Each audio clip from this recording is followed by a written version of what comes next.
heard it all. Oh, what you know about me? Oh, what you know about me? Oh, what you know about me? About this joint, we out here. Welcome back to another episode of More Than the Title, y'all. I'm your host, as usual, Jarrett Thomas, Chief Revenue Officer at Outside the Box Digital. As you might notice, I'm missing my brother, my brethren, your favorite CEO's favorite CEO. My boy is driving right now. We had a day. Oh, my God, y'all. We had a day. Shout out to Mike Barron and the entire team.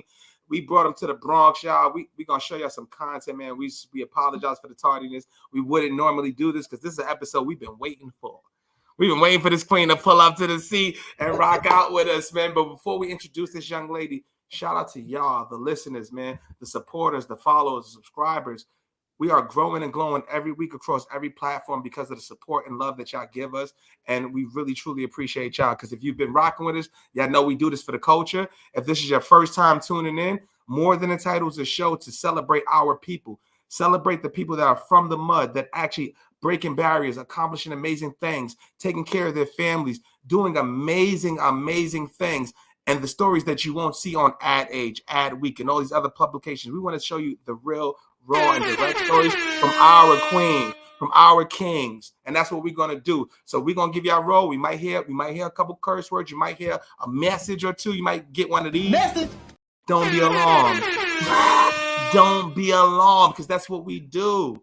That's what we do. And shout out to our distribution partners, the Live Podcast Network. Let me put the link up real quick. Oh, no, that's our link. But if y'all want the link real quick, first woman-owned, Black-owned podcast network in the world.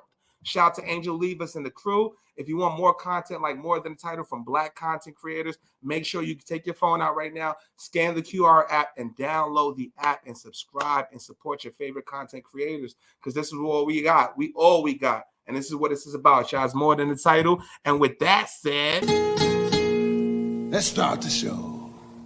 Oh, I'm ready to pause. Daddy, you ready to pause? I hope you're ready to pause, sis. I am so ready. I'm so excited. I'm excited for you. So let me introduce you properly, Queen. As the CEO of Aerodei, this is the Aerodei. So I like Aerodei. Appreciate that. So she said leads an AI-powered inclusion performance platform. She is currently working on a doctorate in quality systems and authored The Inclusive Organization. It was listed in Forbes as a top DEI read. It was even shared by Ariana Huffington, who has over 10 million followers on LinkedIn. She has over 15 years of experience advising corporations on diverse audiences and has cultivated a substantial LinkedIn following exceeding over 200K. In addition, she's been interviewed by prominent publications like the Washington Post, the Forbes, Fortune, McKinsey, and More Than a Title as of now. And in 2022, she gave a TEDx talk titled Reimagining the Workplace. Her impact in the corporate and startup inclusion landscape has garnered international attention. She has spoken in several countries, including Netherlands, Ghana, Turkey, and many others. And she has discussed the practical steps that organizations need to take to get tangible business results through inclusion efforts. She's also worked extensively with prominent professionals such as Mark Lohr, the former CEO of Walmart, along with Preet Bharara, the former United States Attorney of the Southern District of New York, and in 2021 was named one of the top 10 most influential Black women in business. Let's introduce our sister, the queen, Miss Netta Jenkins, baby. Yeah. Thank you so much for having me. So excited. Oh, I thought bro had me on the horns. Hold on, let me give you a horn. that was rude of me. I love the horn.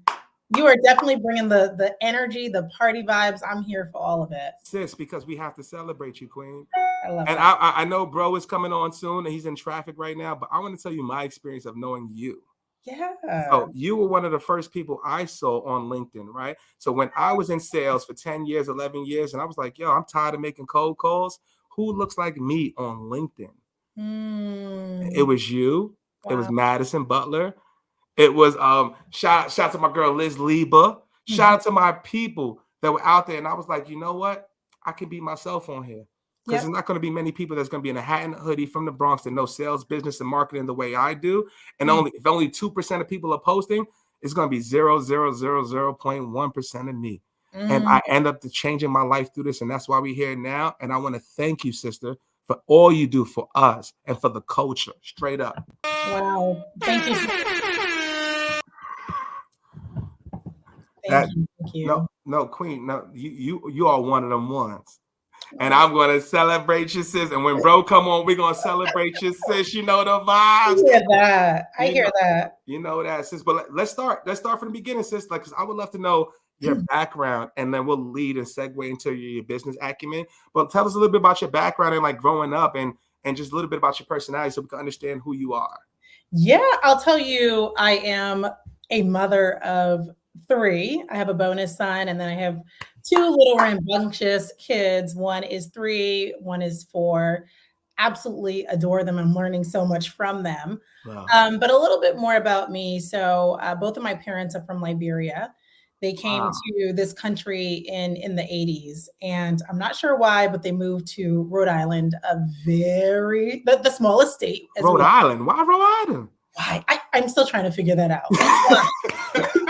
Out of all places that we can be, you chose Rhode Island. Okay, but not only did they choose Rhode Island, but they selected a very small, predominantly white town that I grew up in, and we faced so much racism. So much. There was an incident where, and I always share this story, when I was 7 years old, standing next to, my mother in the yard, a white woman had proclaimed, she said, "Blacks don't belong in my neighborhood."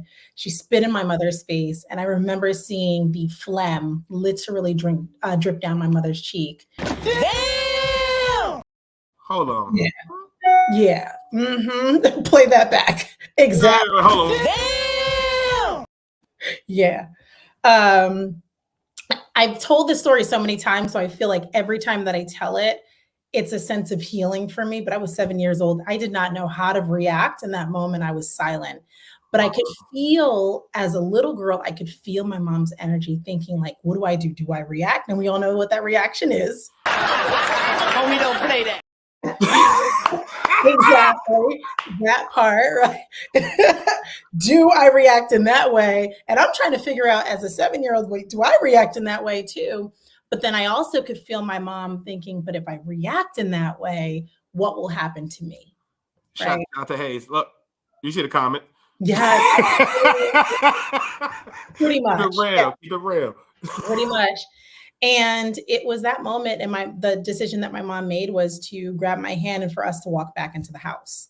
We walked back into the house. Black parents, they don't unpack anything, right? Nothing. Especially African parents, right? Figure it out. I had to figure that out. Like, what just happened, right? I went into my room, and I remember like literally getting down on my knees, and I vowed to never be silent again. When I tell you, that's when the spirit of advocacy and fighting for those that are voiceless began. It began. And it was in a predominantly white neighborhood. When I had started, I was going to a predominantly white school as well. And I remember in middle school, I said, you know what, I'm gonna be the president of the freshman class, because I was going off to high school after the 8th grade. And I ended up winning. And I remember my student council teacher then saying to me, well, Netta, your big gig here is to fold flowers for the freshman float. I looked him in the eye. I said, I'm not here to fold flowers for the freshman float. I'm here to create change. So he's looking at me like, is this message? Get one of those. Right. He's like, is this little black girl like crazy? And I'm thinking, like, do I really think I'm Martin Luther King? Like, in this predominantly white school? But I got involved in honors courses and student council. I challenged the education that was being taught. And I started to see the students really wanted to understand, okay, well, she's saying this is wrong. She's a student. What's really going on here? And so I would make sure that my voice was being heard in that school. And that's when I knew, okay, there's something special that I have here. I'm unapologetic, and I'm not afraid to raise my voice, and not just rah, yelling just to be yelling, but really strategically to drive the impact that I want to see. And I remember, when you have African parents, they kind of give you like 3 occupations you can be: doctor, lawyer, engineer. Like literally, my mom had watched me rub Bengay on my grandmother's back, and she's like, you are a surgeon. You're going to be a big time doctor. And then, oh my God. Yes. And then my dad, he's like, you're going to be better than Johnny Cochran. You're going to be the top attorney. Right. So they definitely instill a lot of drive. And one thing I definitely cherish my parents for is letting me know that you can do anything. Like, don't you ever box yourself in. Oh, You have Message. oh my God, sis. and there's privilege in that, because not everyone has parents that are going to be that supportive and ingrain that in you from a very young age. That's critical. And so I think having that ingrained in me has really helped me to propel.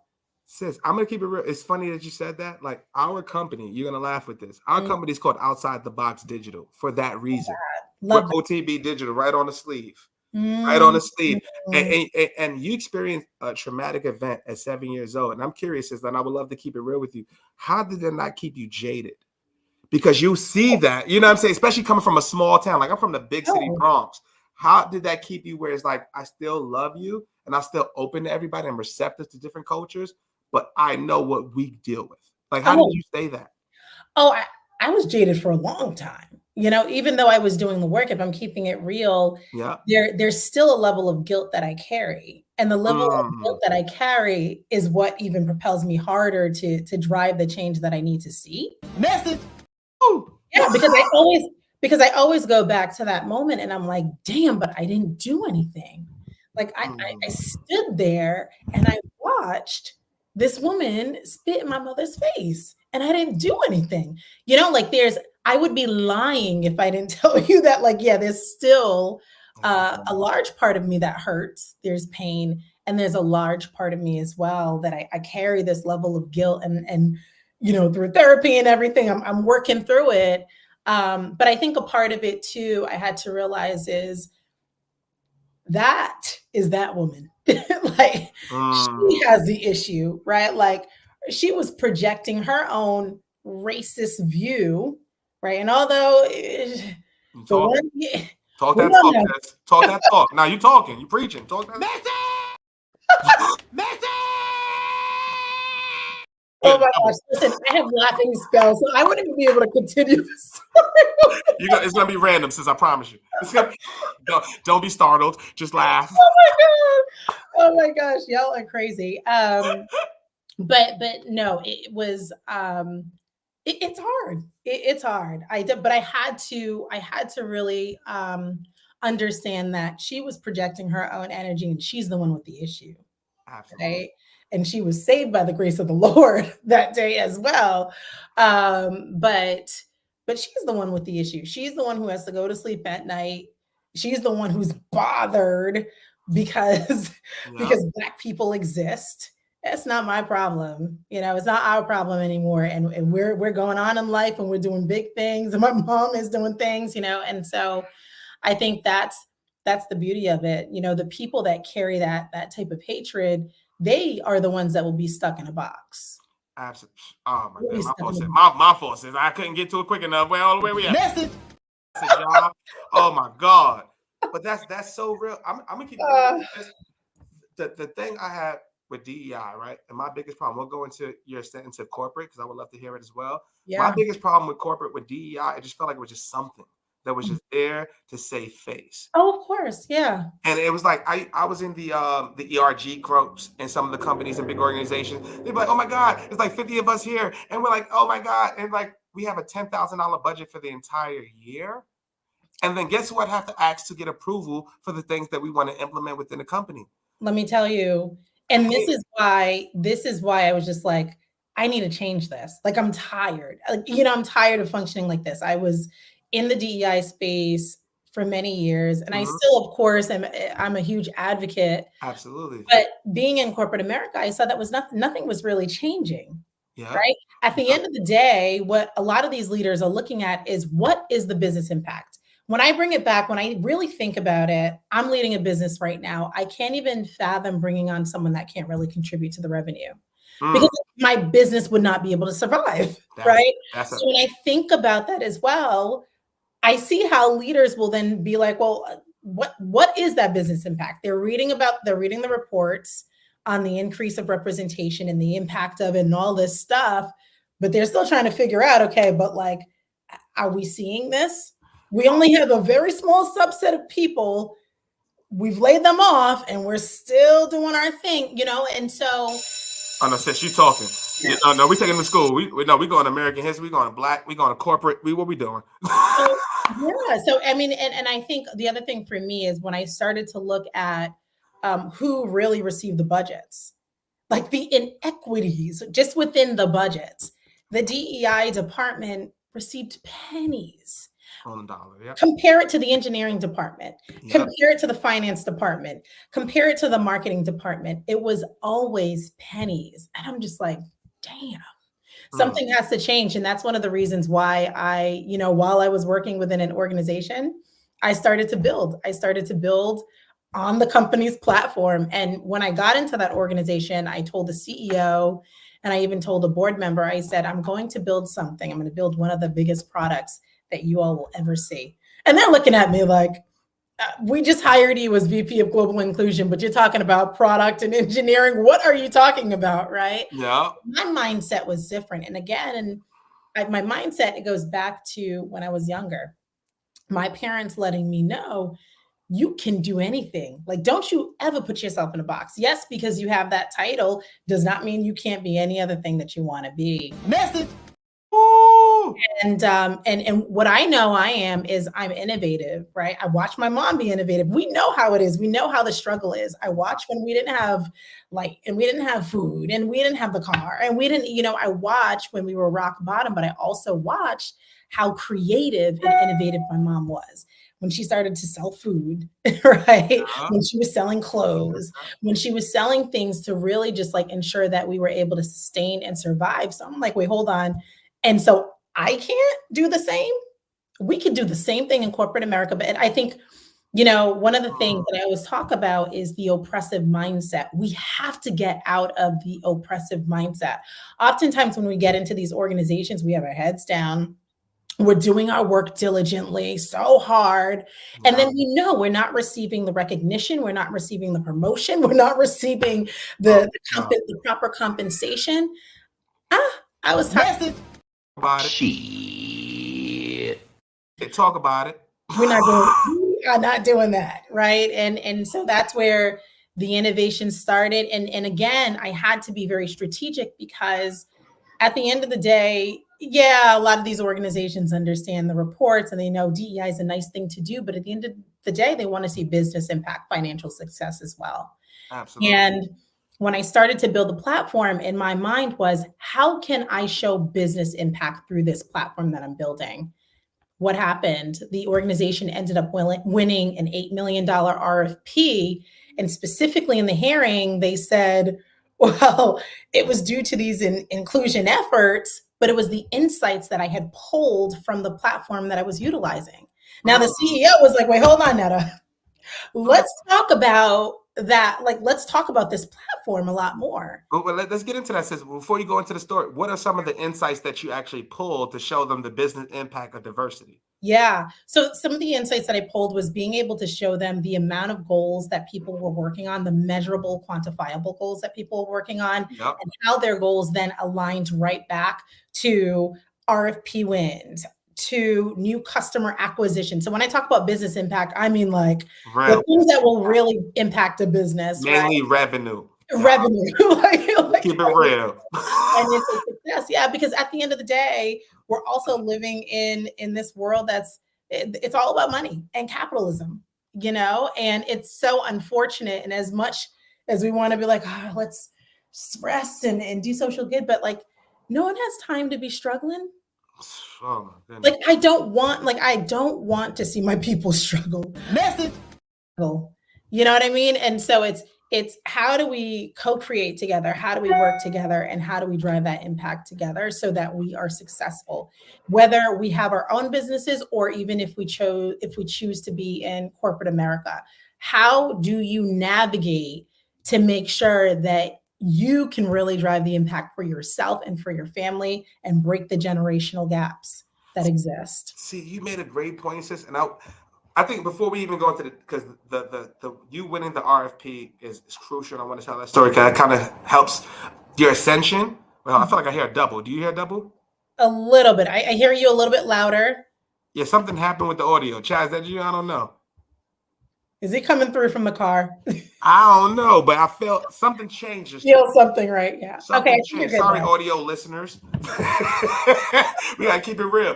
But like, what was your first experience in corporate America that made you give you the obviously your parents gave you the confidence to say, hey, look, I am who I am and I'm gonna break barriers, right? But what was it's different from them telling you, from you getting into corporate and then you seeing what it is. So what was that first experience is like? And then we'll go into the RFP and we'll explain what that is for the people. Yeah, the first experience for me was just like, it was so stark for me to see how deep of the lack of representation there was. I'm just like, wait, I'm the only. I remember interviewing in New York, and I had braids, and I was so excited for the interview, all buttoned up. Yeah. And I did not see a single person that looked like me. I was just like, what is going on? I mean, I was like, I couldn't even find an Asian person.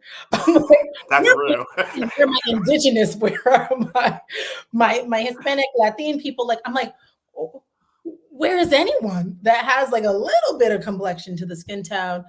I didn't see anyone. And I remember I did not get the position, but the HR person said, well, Netta, you just weren't a culture fit. I was like, oh my God, I hate that. What does that mean? I was like, oh, I get it. Okay. I may have been too black. I was the only black one, right? But it was funny because that was the first time someone telling me that I was not a culture fit. I was really like, well, is it because I'm Liberian? I'm African? Is it because I'm a black woman? I was really trying to figure out, like, what does she mean? What does it mean? Like, tell me, just be direct. Yeah. Exactly. Like, what do you mean? What was it? I was dressed nicely. I was dressed better than the people that were sitting down. So what is going on? Aside from that, just getting into an organization and then, hearing how these leaders are talking, seeing how the TA team are passing over resumes, if they didn't understand the name, it's, oh, all right, well, no. Or if they saw that person had, they were working for a good amount of time. Oh, no, we don't need to talk to that person. I'm just like, damn, like there is a large subset of people that are not even getting their resumes seen, Yeah. And I'm just like, I can only imagine someone maybe that is going through other things in their life. Let's say someone has a felony or someone has a misdemeanor and now you're looking for an opportunity. And I started to think about so many things that really hinder the opportunity for folks to really just like thrive. And it's all because of like one or a few gatekeepers. That's it. You named it. There it goes. There was that. I think the other parts too was like, yeah, let's go to the bar and drink. And I'm just like, I'm not into that. So, I'm not into. First of all, I don't like y'all 9 to 5. I don't like you at 6. Let's keep it real. I'm trying to leave at 3, Trying to go home to my kids and shit. I'm trying to chill. Yeah. So it was that that was tiring, but there was also this one colleague that would always say around lunchtime, nice guy, but he would come to me, yo, Netta, what are we doing for lunch? And I'm like, wait, hold on. You've gone too far. You've gone too far. Do you even hear me talking to you like that? So what gives you, and I had to, I let it slide a couple of times and then I had to check him on it. And I said, do you ever hear me saying, yo, like, let's go get something to eat? I said, well, so why are you talking to me in that way? Like I told him, don't get too comfortable now. And he's like, oh my gosh, he was trying to change it up. So it was very, you start to see these slight microaggressions. And then the slight microaggressions lead into macroaggressions where you're working on the project, but you're not looped into the meeting. But you're looped into the meeting once the decision is made, right? So, hey, come in. Yeah, we made the decision. This is what we're going to do. What are your thoughts? What are my thoughts? You already made the decision. I was not a part of it. Yeah. I'm so sorry. We forgot about you. Next time we'll loop you in. Never loop in, right? So it's just, it's all of those things that start to hinder. And I had to also turn the mirror to myself and think about how to better navigate the workplace. And one of the things I started to notice about myself is because I did not feel comfortable I started to retreat to myself. Like I would leave everyone else. Yeah, I didn't want to do the after work hours, but the after work hours could also bring in a lot of opportunities. Absolutely. Right? Now, I don't want to do the golfing, but the golfing can also bring in a lot of opportunities. Big deals. And a lot of opportunities. So I had to start to retool my mindset. I had to like also think about, okay, Netta, what are you trying to do here? Like, what is your purpose for working? Aside from, yes, you need your paycheck and you need to survive. But when I really dug deep into my purpose, it's like, how do I break generational gaps? Like, how do I do that? And if I need to do that, I need funds in order to do that. Right? And if I need funds to do that, one day I need my own business so that I can actually hire people. Message. Call the shots. And if I hire people, then I want to be able to compensate them properly, not say, oh, I need you to volunteer your time. And so all of those things were, I started to think about those things and I started to change the way I navigated. So as you're saying this is because you said navigating the corporate experience, and what we call it here, as you've probably heard it before, is playing the game. Right? Let's just keep it all the way real. My first experience in corporate America was similar to yours, sis, where I was in a place where there was a diverse culture, but I was a top performer at a company. I was at an ad tech company, right? I had braids down my back. I was going there dressed every day like I was in Catholic school and shit. I had a white shirt, black slacks, Prada's on. I didn't know how to fucking dress. I didn't know how to be cool. I didn't know your vernacular. I didn't know none of that stuff, right? But what I did know how to do is sell because I'm a hustler. Right. So when I hit them numbers and they saw it over a consistent quarter over quarter, performance, they brought me upstairs one day and they was like, you know what? We love you, Jarrett. But guess what? Something about you the board doesn't know. And I'm like, what do you mean? I know the board. That's Mr. This one. His son sleeps on my couch some days. We be sitting there drinking. It's like, what do you mean they don't know me? They know exactly who I am. I'm thinking I'm playing the game. And they said this appearance. It's the braids, maybe. I had a choice right there. My first corporate opportunity where I had my braids since I was in 6th grade. I could have told them, first of all, F you and I'm done. And then I wouldn't have the opportunity I have today. Or I could have said, you know what, let me go to the barbershop and let me cut a part of my identity off to be accepted by you, even though I'm performing at a high clip. I went home, cut my hair, got a tape up that I have today, and got a $10,000 raise that Monday morning. And so my question to you, sis, is when we're early in our career, when we're navigating those spaces, what gave you the confidence, like aside from the family, to be like, because when you're playing the game, we don't know the rules and we don't know what they're playing by. You know what I'm saying? So for you to be like, you know what, I'm going to do this, I'm going to do that. I don't care what you say. Yeah. Where did that come from, sis? No, a part of it. And what else? I'll take a step back. And I think we should never change who we are. You know what I mean? Because when we start to change who we are, we lose ourselves totally. We start to unravel. I've done that before. For me, when I say navigating like the structure, it's about what relationships are you forming? So I don't want to change myself, right? Yeah. Who do I need to form relationships with? So one of the earlier organizations that I had joined, I saw all of these gaps and disparities and inequities that had existed. Yeah. Now, the person that I was reporting to was the HR person at the time. Gotcha. So I had to build a relationship with her because one, I did not want her to feel threatened. Like her role was, I don't need your role. I don't want to be HR, right? Yeah. But what I want to do is have a conversation with the CEO and understand why aren't these things moving along? Why is it taking who's a part of it? So I went to her and I said, listen, I am here because I also want to support you. And I genuinely did. Yeah. I was a good person. I said, I genuinely want to support you, but in supporting you, I need you to support me. Woo! I want to have this conversation with the CEO. And I said, let me tell you what I also want to do is I want to amplify the work that you're doing because you're not being recognized properly. I'm an associate level person at that time. So she's looking at me like, wait, what? She's looking at you like that. Well, yeah. And so that's what I talk about. Like, and I don't even want to call it a strategy per se, because I genuinely cared for her and I liked her, right? Yeah. But it was also a part of it, me being very strategic about my career. I can have a conversation with her, but if she's not getting the recognition that she needs to get, even as a white woman, well, then what makes me think I'm going to get the recognition? So Talk about it. And I'll be stuck at the bottom, right? Talk about it. So how can I have an introduction to the CEO so I can share solutions and a plan and understand, well, what plan does he have for my career if I can accomplish these goals and when I do? And that's the conversation. So when I was able to then kind of get her on board, she introduced me to the CEO, and still to this day, that CEO is still a part of like my journey and supportive of what I'm doing and the actions that I'm taking. And I mean, like, to the point, the organization was, that's how I even got into speaking engagements. You know, the CEO was like, hey, we want to invest in your development, Netta. Had a personal person, you know, a personal speaker, development speaker to support me, right?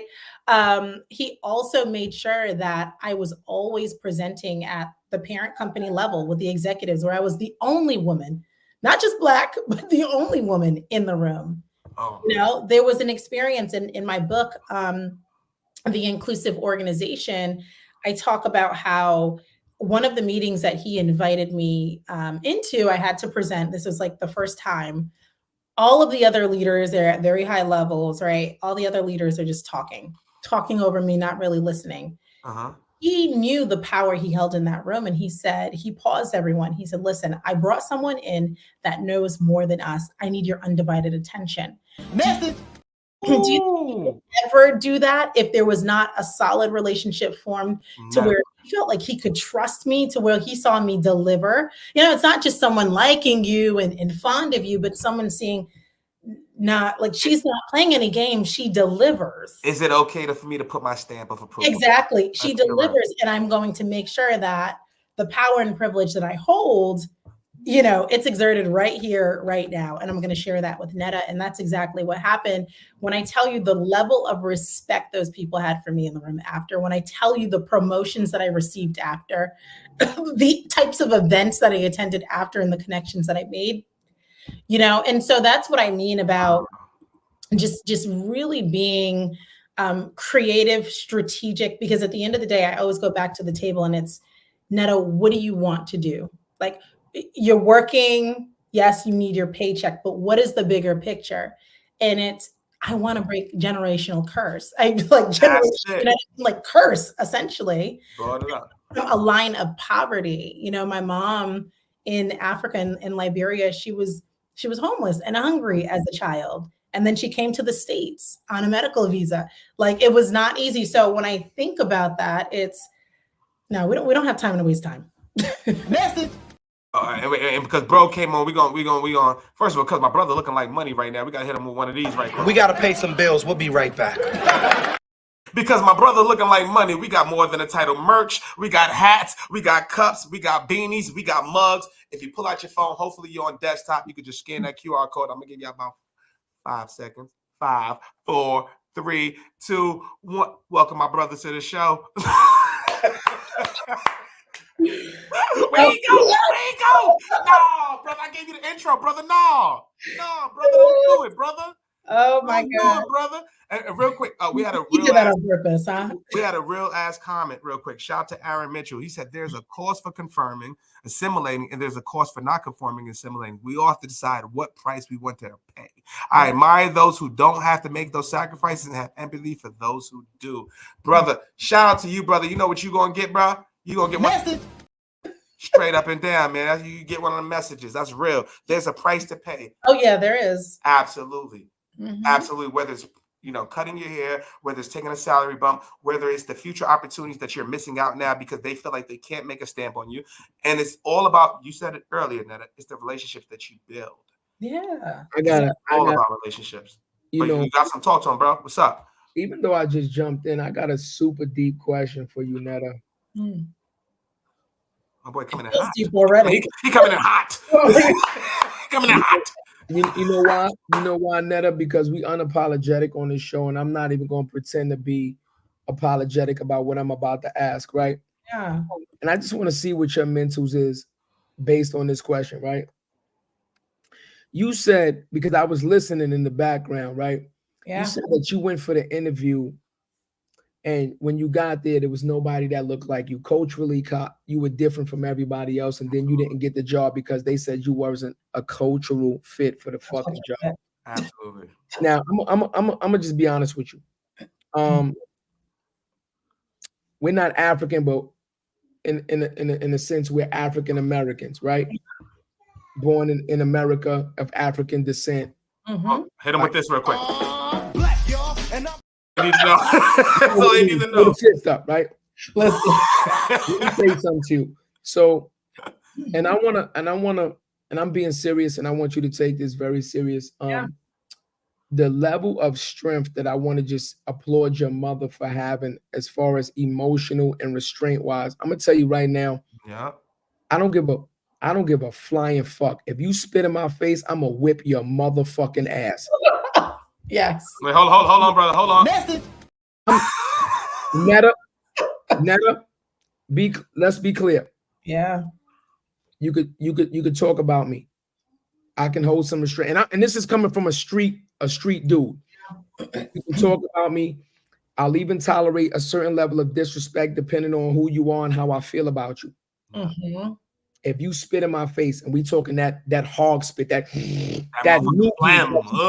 The phlegm coming down. If you spit in my motherfucking face, there is nothing to discuss. There's nothing to think about.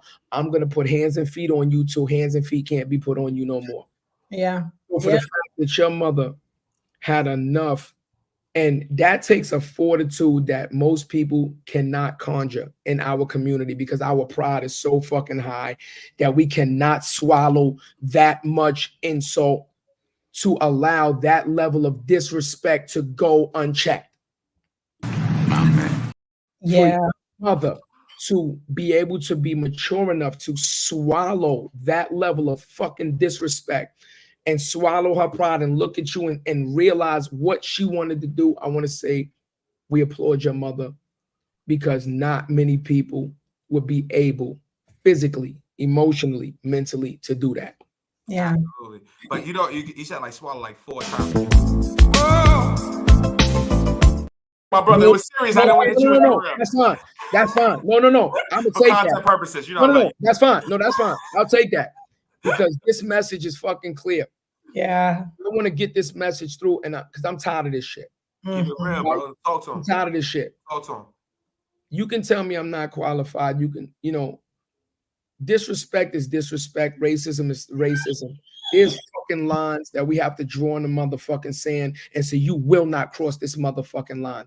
Spitting in somebody's motherfucking face in front of their child is a level that you need to get your motherfucking ass whipped, because you will not understand. I don't give a fuck what culture you are that did it. You will not understand the ramifications of how disrespectful that is unless foot is being applied to ass.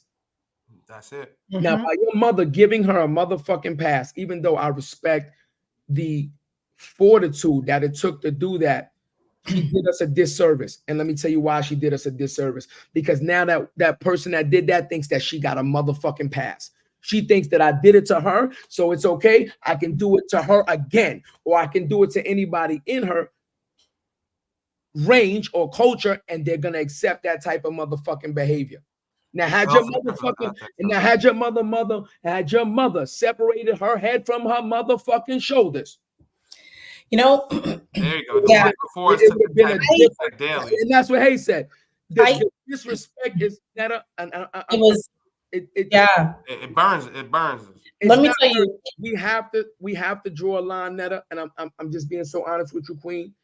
If we never draw a line in the sand and say enough is enough, and you will not cross this motherfucking line, the people that disrespect us, and I don't give a fuck what culture they come from. Be clear, I don't give a fuck what culture they come from. The people that disrespect us will never cease to disrespect us unless we show them that we will not fucking tolerate that to a degree. Listen, I hear you, but I also think, and it goes back to one of the comments, different times. Yeah. We also have to look at the lens. My mom is a woman that grew up in Liberia, so it's not even like she has the mentality of understanding or even being American, really. Yeah. Right. And feeling secure. She's coming here. She's on a visa. So now what happens if something wildly, right? Like let's say she did put out all her anger and really hurt her or killed her, right? Now she's deported. I understand. Now her children that she had, because we're citizens, are left alone. So she had in that moment, and I get it because I still question that day, but in that moment, she really had to think, do I allow this to happen and be disrespected? Or do I stay with my children? Is that worth the American dream that we can't get? Well, let me say this too. Let me just say this, right? Can I give you this version of a way to think about it? There's always multiple ways to look at a situation. You're absolutely right in what you're saying, right? But your mother could have also became a pioneer as a person that was an immigrant that stood up for racial injustice and not tolerating disrespect to a certain extent. I'm not, like I said, the first thing I led with was I commend your mother for her fortitude. That's what I led with, right?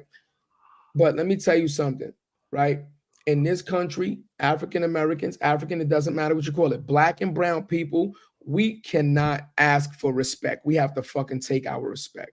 We have been demeaned. We have been disrespected. We have been enslaved, and we've been fucking shown that our value, even in the words that was written in these proclamations, that we are 3/4 of a man, right? 3/4 of a man, not a full person.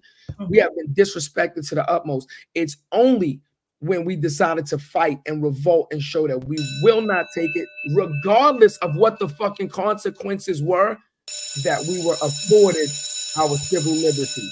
Yeah. We're talking. And and it goes back, you're absolutely right, but I think it goes back to the consequences, right? Exactly. Some people are willing to go ahead and risk it all, but at the same time, when you have your family and you have your life on the line, it is very, very, very challenging in those moments to really think about, okay, well, do I take this action that I know will feel good, right? But what type of trouble is it going to bring? But you could also said that same thing with me with cutting my hair, right? I could have been like, yo, the fuck that. I'm not cutting my hair. And guess what? I've been out on the fucking street somewhere. It's that decision that you have to make based on where you are in your life in that moment. Absolutely. And that's the unfortunate part, because not many of us have that afforded that luxury to say we can do so. Look at me. And that's why I led with I respect it, right? That's why I led with I respect it. But I just want you to understand this, right? Without sacrifice, there is no reward, right? Before you even had that interview, there are Black and brown people that actually sacrificed their entire life. They were unalived due to the decisions that they made that made it even possible for you to even have that fucking interview. Oh, absolutely. You understand what I'm saying? Like I said, I understand people. I understand people make decisions with the information that they are given with their situation in the moment. That's why I applauded her in the moment. But what I want to say is your situation happens every day right now still. It still happens. Absolutely. Until we come together as a culture and we say as a culture, this shit will not be fucking tolerated. It's not going to change. Right. And I think you're spot on until we come together. There's no community. And like the position she was in, there's no community, there's no support. Absolutely. You're the only Black little family. Absolutely. It is extremely difficult to absolutely. Drive. You have no one supporting you. Then what happens? No. You know? And again, I'm going to say this, and I think you're going to agree, right?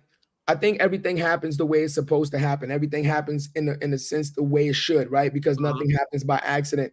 I think it had to happen to your mother because the universe knew that your mother could endure it, and your mother's a woman. Women are a little bit more passive than men. Imagine if that happened to your father, right?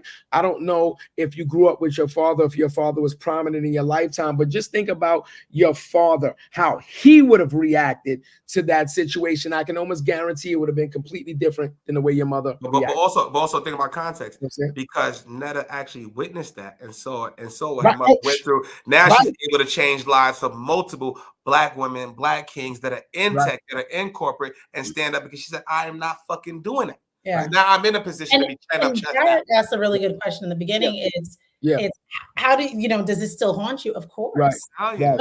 There's a deep level of guilt, even as a child, thinking, well, I should have spent the hell out of that person, right? Yeah. But at the same time, I'm like, okay, well, I can use this energy to really drive the impact that I want to see. And I think that's what really helped me to propel within these spaces, because I was just like, listen, I'm not going to be looking or feeling like, oh, these people are above me, right? Or these people have a leg over me, right? I got to create the pathway so that I can support not only my family, but my people at the end of the day, Black people. Message. That's it, sis. And so when you was talking about, like, so you said before chat came, we was talking about you built the relationships, right? You talked to the CEO, and I loved your approach with it, right? Because you was like, look, I want to support you. How do I help support you and also further my agenda, right? How do we work together to do so, right? What happened after that? And what kind of opportunities opened as a result of that? Yeah, like I was saying before, it was really promotion after promotion, because the CEO was then bringing me in rooms with other executives where I was the one who was leading the conversation, where he also made sure, like, hey, no, we have someone in here that knows more than us.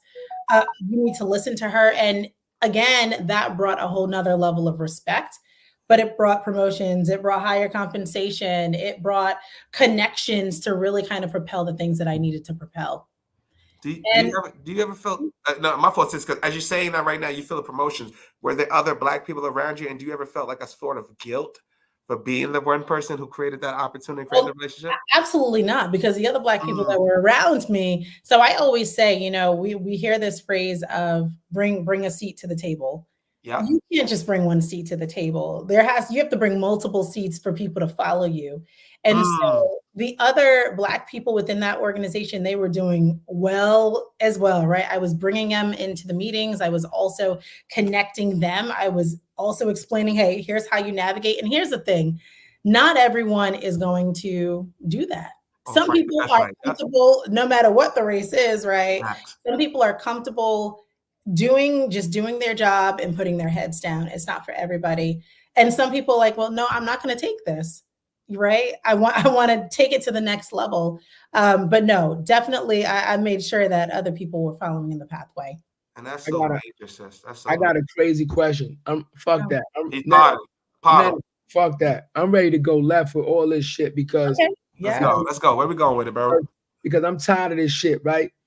So let me hear your opinion. We talk about all these fucking programs within the business that acknowledge us or fucking are set aside for us to fucking feel like we're worth shit, right? ERG programs, all that. ERG programs and shit, right? So let's talk about this shit. So now, me and Jarrett, we're two Black and brown business owners.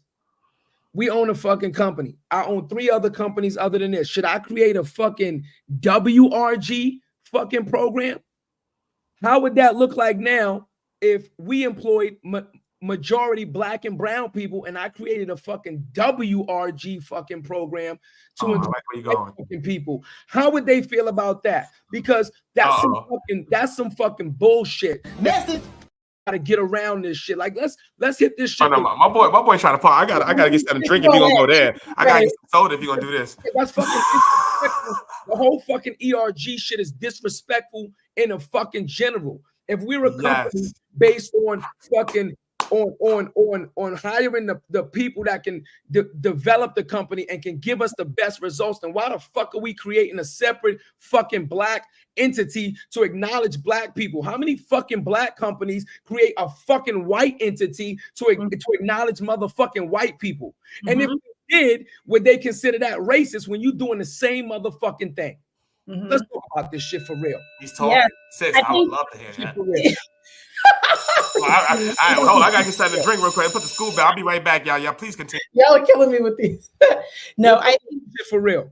Yeah. I think, with what's interesting is obviously ERGs have existed for years, right? But what there was an article that Forbes did, and this was like years ago, where I said, no, we don't need any ERGs. And this was at IC. I was like, we don't need any ERGs if there's a committee of people then wanting to come together, right? That's one thing, but I think, so there's 2 sides to it. I think having a community of people with different backgrounds, whatever, that want to come together, to drive impact, that's great, right? That's positive. Right. But also what I always wondered and wanted to see is when we think about business owners, right? Minority business owners or folks from underrepresented groups, but specifically Black business owners, how are these ERGs then contributing or driving the impact? And oftentimes there's no impact, right? We do see that organizations create these groups. And what I've always seen for a very long time was these groups functioning as like segregated groups. Thank you. It's almost, and it's something that I think about often. I'm like, well, how can I help to break the mentality? Because a lot of DEI practitioners do believe in them.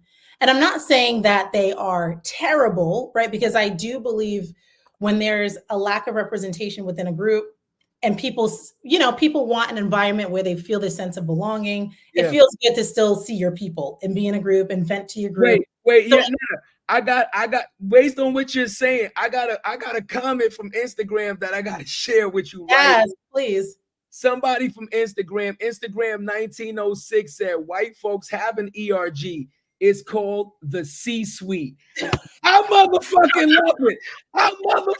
love it. He said white folks have an ERG. It's called the Listen, and it's a well-funded ERG. Like, it's a well-funded ERG. Is he wrong? It's not a struggling. His name is John Graham.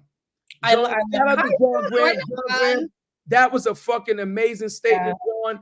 I fucking love that statement. White folks have an ERG. It's called the motherfucking C-suite. It's true. Let me ask you a question, Netta. Do you believe in? First of all, let's get this. Fuck that. I'm ready to go today. I'm ready to party. I love where you go with it. I don't know what he's on some shit today. First of all, I believe, and John Graham said, "Hey Netta, it's great to see you, love." Like it's a shout out to my brother John Graham, man. That's my brother. He is supporting you. He's on Instagram commenting. So let's talk about racism, of what the definition of racism is, because I think a lot of people don't even understand the true definition of fucking what racism is. Yeah. How about that?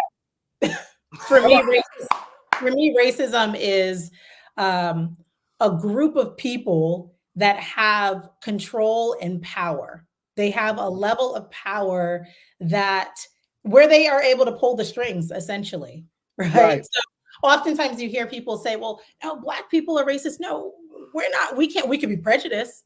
We could discriminate all day and every day. Right. But when it comes to the systemic power and how the society has been created, it hasn't been structured for us to excel. It's been structured so that we are, we're below. And that's an issue. Right.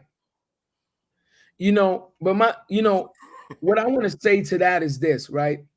When we talking about prejudice, right? We're talking about racism. Racism, first of all, starts with the love of your race and your culture. Let's talk about that. Racism can't exist unless you love your race and love your fucking culture. So when other cultures and other fucking races are racist against us, what they're saying is we're inferior to their culture. We are inferior to their race. They love their culture, they love their race, but they feel like they don't like ours, so they're trying to protect themselves against us. I think it's flipped around. I think what it is people are fearful of the power that we possess. Because when you think about it, we're a group of people that have been oppressed, right? It dates back to slavery. Absolutely. So when you see, even with us being oppressed throughout centuries, we still know how to level up. We still know come out of the gutter, right? Like we know how to make something out of, like, that is something to be feared. I myself would be feared. It is, but even taking it back to the days of me reading the Mein Kampf, right? I didn't get a chance to read it fully, but I started reading the Mein Kampf by Adolf Hitler. It was his love of the what's called the Aryan race. Aryan nation, right? We're talking about why he started to extinguish the Jews of the true white person, of the blonde hair, blue eyes. It was a very specific characteristic that differentiated white people from every other person in the world. This is what I'm talking about. It starts for a love of your, technically, what you consider your race is, right? Let me ask you a question.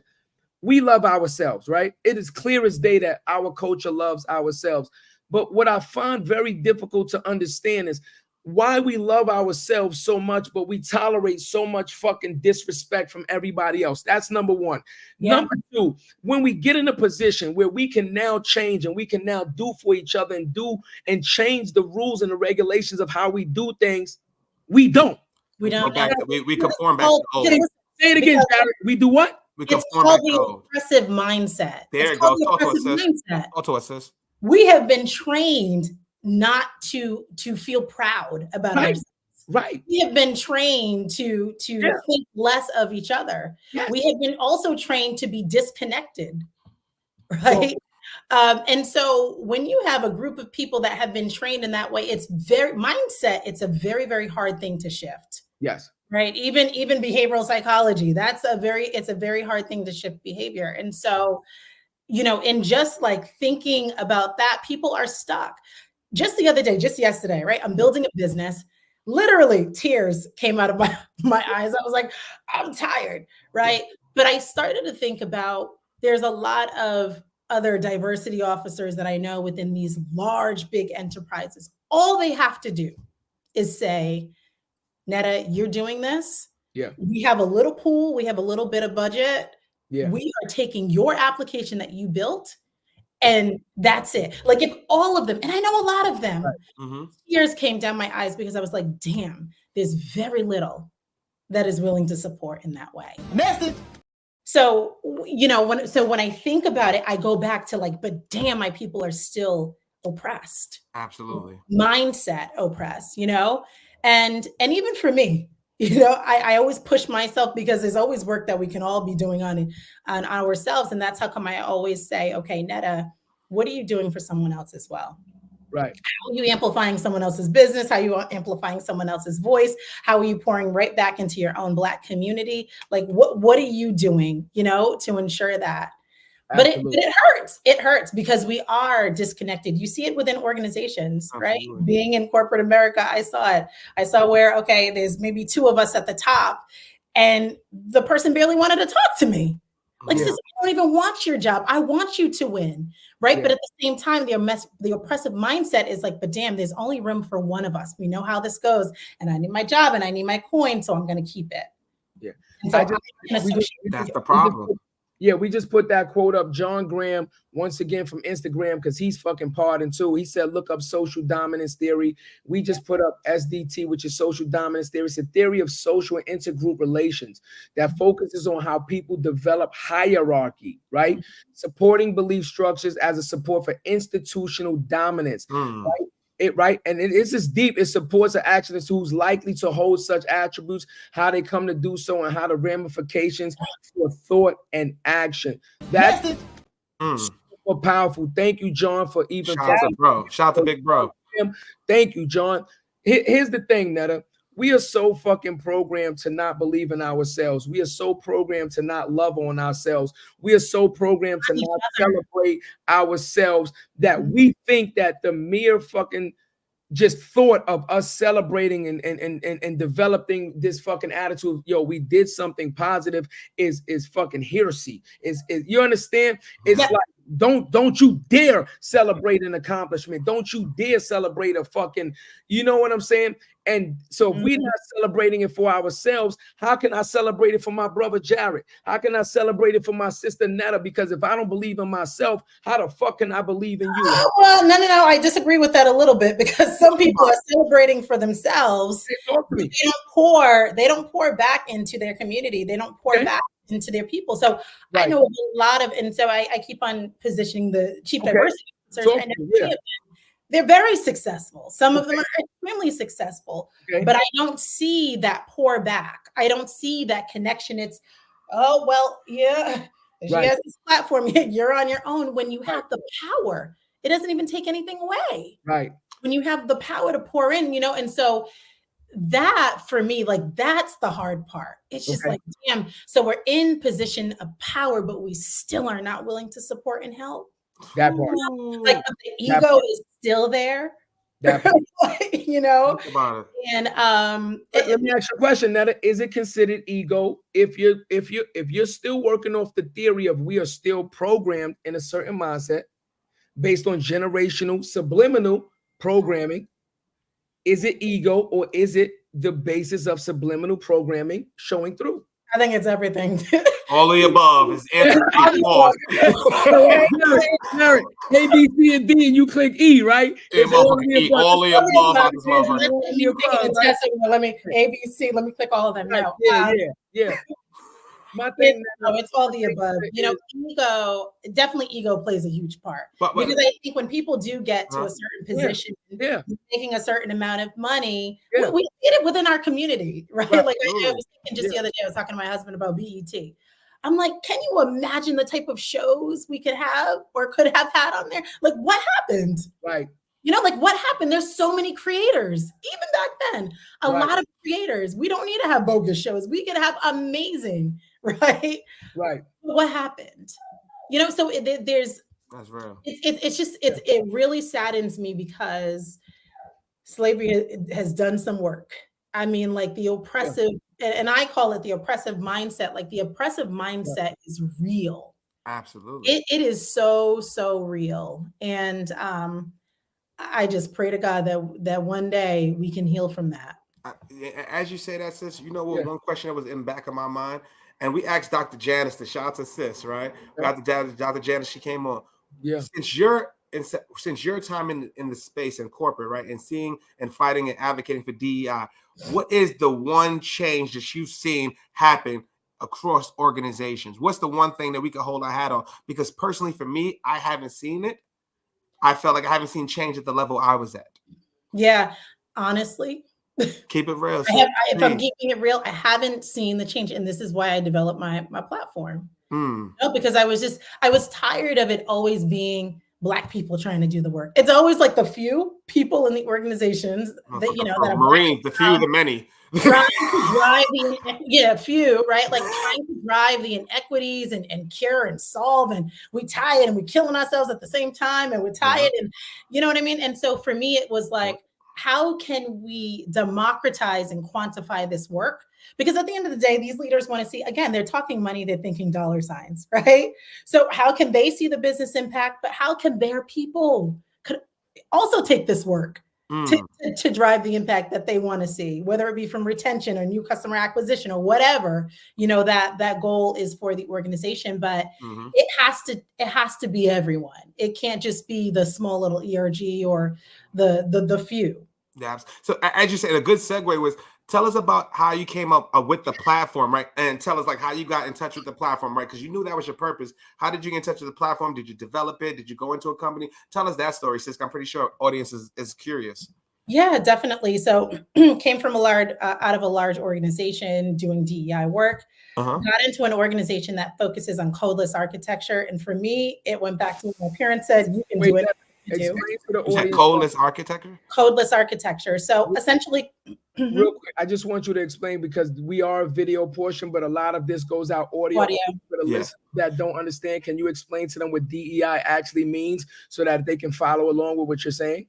Yeah, definitely. So I had folks, so formally in a large organization that I was working in, I was focused on diversity, equity, inclusion, really driving and, solving for inequities. There we go. This. Okay. And then I had moved into a smaller organization that focuses on financial technology. Okay. And they focus on codeless architecture. So in the most simplest form, with codeless architecture, you don't have to be an engineer to build on their platform. Yeah. It's almost like drag and drop. Can be complicated, but you can still do it, right? So I found that very attractive, and that's why I joined the company, because I wanted to build. I knew I didn't have all the funds in the world to go and create my own thing. So I'm like, maybe I build on their platform, see if I can take this to market, see what this does for me, right? I started to strategize. So I started to build. I reached out to some engineers from the company. Again, it goes back to building those relationships, right? Not hiding in my little box. And they supported and they helped me. And we developed a tool that democratizes and essentially operationalizes inclusion efforts throughout the organization. so that an organization can see the business impact, but also people can see the damn impacts in real time through your actions. You can see what's happening throughout the organization and how you've actually impacted the organization. And so developed that. The organization ended up winning an $8 million RFP. Sorry, I'm like. While you do that, I'm gonna give you an air horn while you clear your throat, sis. I got you.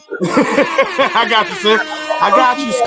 Y'all bring the water out as I cough a little bit. So the organization ended up winning an $8 million RFP. Within the hearing, they said what set this organization apart from the rest was due to the insights from this application. And so from the insights, I was able to say, here's the percentage of people that are working on these types of goals.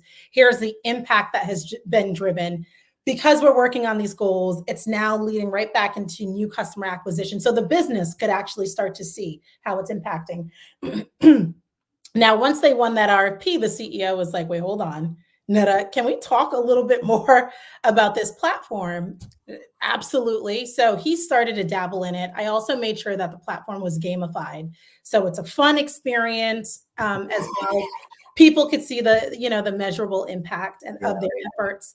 And so the CEO last January called me up on my cell phone. He said, Netta, what you're doing is beyond this organization.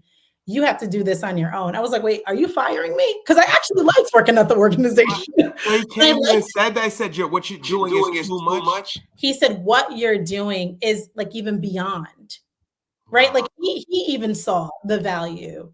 And so what he said, I said, are you firing me? He said, no, I want to invest in you. He went ahead and he invested $500,000. And it's my own platform. So you never hear of someone working. Excuse me. Oh, we're not gonna go past that, sis. That doesn't happen every day. We're gonna give you a second to breathe, sis, and we're gonna give you a motherfucking bell with that too, because you're taking them to school now.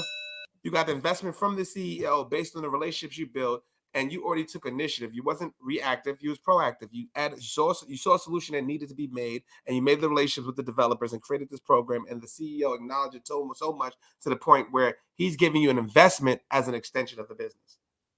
I'm gonna be honest with you. I feel not like an extension of the business. Okay. Not an extension of the business. Your own. He invested in He went ahead. I feel like the CEO just was straight up like, You gotta listen to him. You can learn something. Learn something from her. Straight up, like the CEO was like, you gotta listen to Netta because she know what the fuck she's talking about, and we got to follow that. That is amazing. I'm gonna be honest. The other thing too is they saw the following. They saw how I was also pushing my content, and I was not fearful of that. He was even supportive. There was a post that I did a couple years back that ended up getting over 25 million views. Damn. 500, almost like 600,000 comments. 600,000 comments? Interaction and viral. You can go and check it. It's on my featured right now on LinkedIn. Right. And when I tell you, I got death threats. People were saying, because I had said it was after the storming of the Capitol. Right. I used the term white supremacist, and people came out the woodworks. Yeah. You need to be murdered. And all types of stuff. And they even started to reach out to the CEO, and he was not having it. He was like, nah, like people are not going to disrespect you like that. People were calling him, telling him, she needs to leave this organization. She shouldn't be a part of it. So I really respect him, for his stance and who he is just as a person. But yeah, he went ahead and he invested, and it's my own thing, and I'm grinding it. Shout out to that man for not folding into the pressure and caving in and really seeing what it was. Like, that is so difficult, sis. Oh my God. That is so real to have that type of level of support. That's crazy and tremendous anomaly.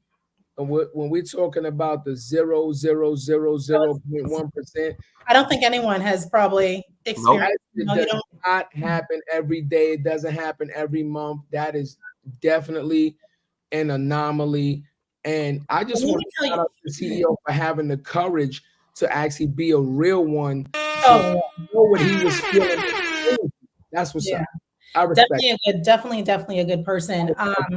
And let me tell you this, before I joined the organization, I told him and I told the board member, I said, I'm going to create a product that will be one of the biggest products in the world. And they both looked at me like, well, we just hired you as VP of Global Inclusion. You're focused on product and engineering, but for me, I knew from the beginning I joined that organization what I was going to do. Like I knew it, and I was very specific and strategic. Even my direct reports, I said, we're going to start to build a platform. They're like, huh? Like, Netta, we're building a platform? I was like, we're going to spend our time building this platform because it's going to be successful. One of my direct reports brought her on board as director of customer success. He was just an associate level person, and so that's the other thing. Like, I think organizations, a lot of these corporations lose out on such talented people because they don't get the time. They don't take the time to know them. Like, this message people I've ever met in my life. Talk about, and what are we? We are more than an effing title, sis. Yeah. They're not going to see us and think we're just sales, we're just marketing, we're just fucking associates. We are more if you bring us to the table. Yeah, exactly. And so for the within the DEI space, it was hard because I see a lot of other DEI leaders like just stuck within these corporate spaces, kind of everyone else is pulling the strings. Like you never hear a senior leader say, well, all right, the CFO volunteers come weigh in on this conversation. Hell no, but they will do that with DEI, with a DEI leader, with a chief diversity officer. Yeah, ERGs weigh in. Oh yes, entire company weigh in on this strategy. Who does that? So they're not even treating it, it's a real, like it's a real business, thing. a real arm of the business. Yeah, it's a real arm of the business. So I was like, all right, so we need to be very strategic. Like if I'm going to be in this role, then I need to be very strategic about us treating it like a business and for me to see impact. I mean, even the type of budget that they had set me up with when I joined the organization. I was going there next because Jarrett always says that. Jarrett's like, yo, the ERG, the marketing team will get 100,000, the fucking ERG will get 5,000. Yeah. You want to know something? When I had joined that, right. When I had joined that organization, and this was at the height when the organization was doing really well. Yeah, they received, it was $20,000 per ERG. The budget that I had, I managed the P&L. I could manage a P&L. So like, but again, and I don't even say that to brag, but like a part of it too was, and it goes back to what you were saying. It stems from that period in my life where I stayed silent at 7 years old, watching that phlegm drip. Like it, and I know you're wild up, and now you're gonna have me like upset. Yeah, I'm pissed off. I'm pissed. He's pissed. You're out of control. He's out of control. We're all out of control. This whole damn pod's out of control. I'm honest with you. Wait, Netta, I'm sorry. With the spit, listen, hold on. Been like this. With the spit, I would looked at it and been like, if I raise up, gonna be trouble. If I raise up, it's gonna be. Well, let me tell you, it's a blessing. Like, right. and it goes back to, I hate that moment happened, but at the same time, it's a blessing. It's a blessing in disguise because I've been able to, I remember, there's not a day that goes by that I don't remember that incident, right?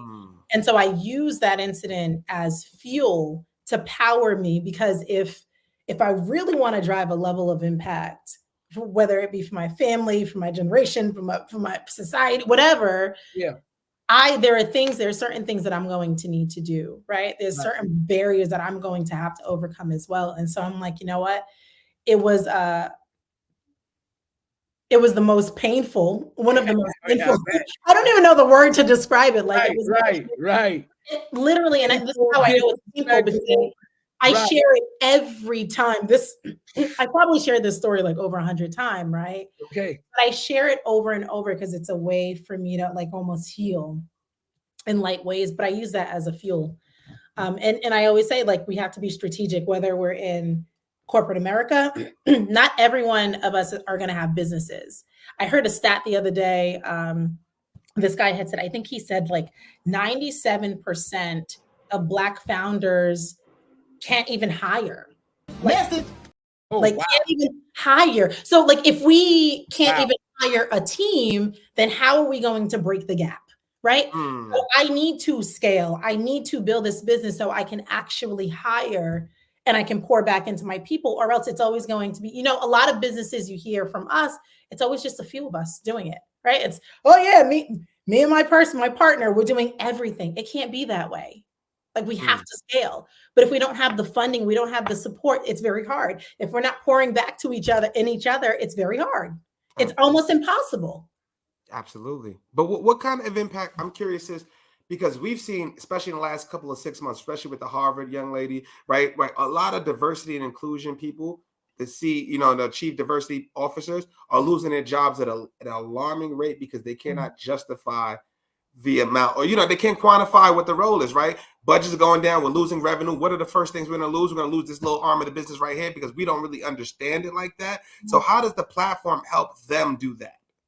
Yeah. So again, what it does is, if an organization, we go in with a strategy, we ask the organization, what does business impact? A lot of people don't even know what business impact means when you ask that. When you ask them, right? For some organizations, they'll say, no, it's retention. No. You don't care about retention, because when I look on Glassdoor, everybody rolled out of your organization. But it's not retention. What is it really? Like, be honest. And they say, we want more proposal success, or proposal RFP wins, or we want new customer acquisition, or so whatever it is from a business impact that they're looking to solve for. We take that and we start to customize specific micro goals that every single person within the organization can work on. As they're working on it, it's gamified, so they get to see the impact of their efforts in real time. So now they're motivated by it, because they can see, okay, by me taking this particular action, I just impacted the business in this way. Now I can put it in my performance review. Now here's how I'm going to be recognized, right? So it's this whole 360 cycle that they get to experience. And as a leader, they can pop in there anytime. They don't have to go to HR or the chief diversity officer or whoever to see the activity. They can go in and see the impact of their business and what's happening. It's just so hard to get a big organization to buy in and actually implement something like that at a large scale. As you know, like, you know, if I go in and say a big corporation, they have their training module, they have this, they have a certain way to do sales, they have a certain way to do marketing, things like that. And adding a new tool to a large organization, it takes at least 6 months to even just train and implement properly. Yeah, well, enterprise SaaS, it takes about to close, and you know very well, but very strategic about that as well. So we integrate with over 200 plus HRIS systems. So this is not a standalone platform. In fact, when I market it, I even say, like, this could be an API for your HR system. There you go. So there you go. But wait. When we talk about an API for your HR system, are we talking about a true integration? Or are we talking about check off the fucking box when you have to spend this kind of money for this type of training or something because we know there's a big difference, right? A lot of companies do training, ERG, and they do a lot of things to check off a fucking box because it's mandatory training and stuff like that. Or is this a true integration to say, let us show you how to grow and let us show you how to build in this area? So when I say integration, I'm talking about integration from a technical standpoint. Right. So an API, that's more of a technical term, right? But essentially, it's what will connect seamlessly to the HR system. So so they're not feeling like, oh, this is a standalone tool or all the excuses. It's single sign-on. It's connected to everything else that you have going on. Yeah. So it makes it easy. Going back to your original question, though, is no, right? This is not an ERG-based platform. This is not, make yourself feel good. In fact, when I market it, this is not even a DEI tool. I market it as an inclusive performance platform. So you want to drive inclusive efforts, but you want to see your business impact. This is the tool that will do that. This is not the tool that will, it feels good, we're doing something. It's also not just check the box, right? So, and it's an enterprise, it's enterprise SaaS. So I'm talking to Fortune 500 organizations that have the funds, to implement this. And I'm really proud, I brought on even a nonprofit organization that was like, no. And I told them it's a 6-figure platform. They did not budge. It's a nonprofit, whereas Whereas, Fortune 500, sometimes you'll hear them, oh, well, we don't have the budget, we don't have the money. But when, what I'm learning as well through sales is when you know that your platform or whatever you're selling or your product has value, you cannot lower that. When I started this, a part of me was, oh, let me tweak my prices so that I can just get into these organizations. And a lot of people, a lot of mentors that I have of all races were like, don't do that. When I tell you pricing was one of the hardest things, and it goes back to the oppressive mindset. We are all functioning in that. Me included, right? It went back to me identifying, well, Netta, like, what is your value? Like, so if you're saying there was one woman in the beginning that said to me, she said, I can't see you getting more than $2, a white woman. I can't see you getting more than $2 per user. $2. When I heard that, I laughed. I laughed. I had to. You ever heard one of those laughs and then someone watch you laugh?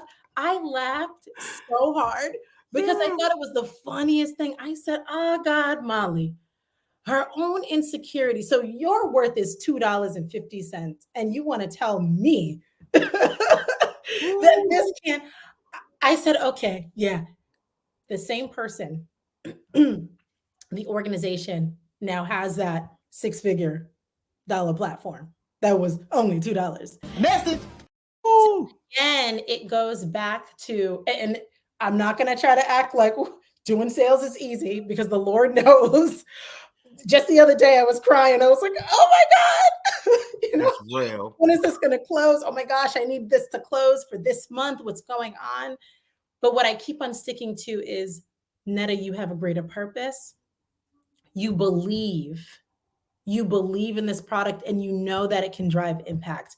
Don't you let anyone let you lower down that price.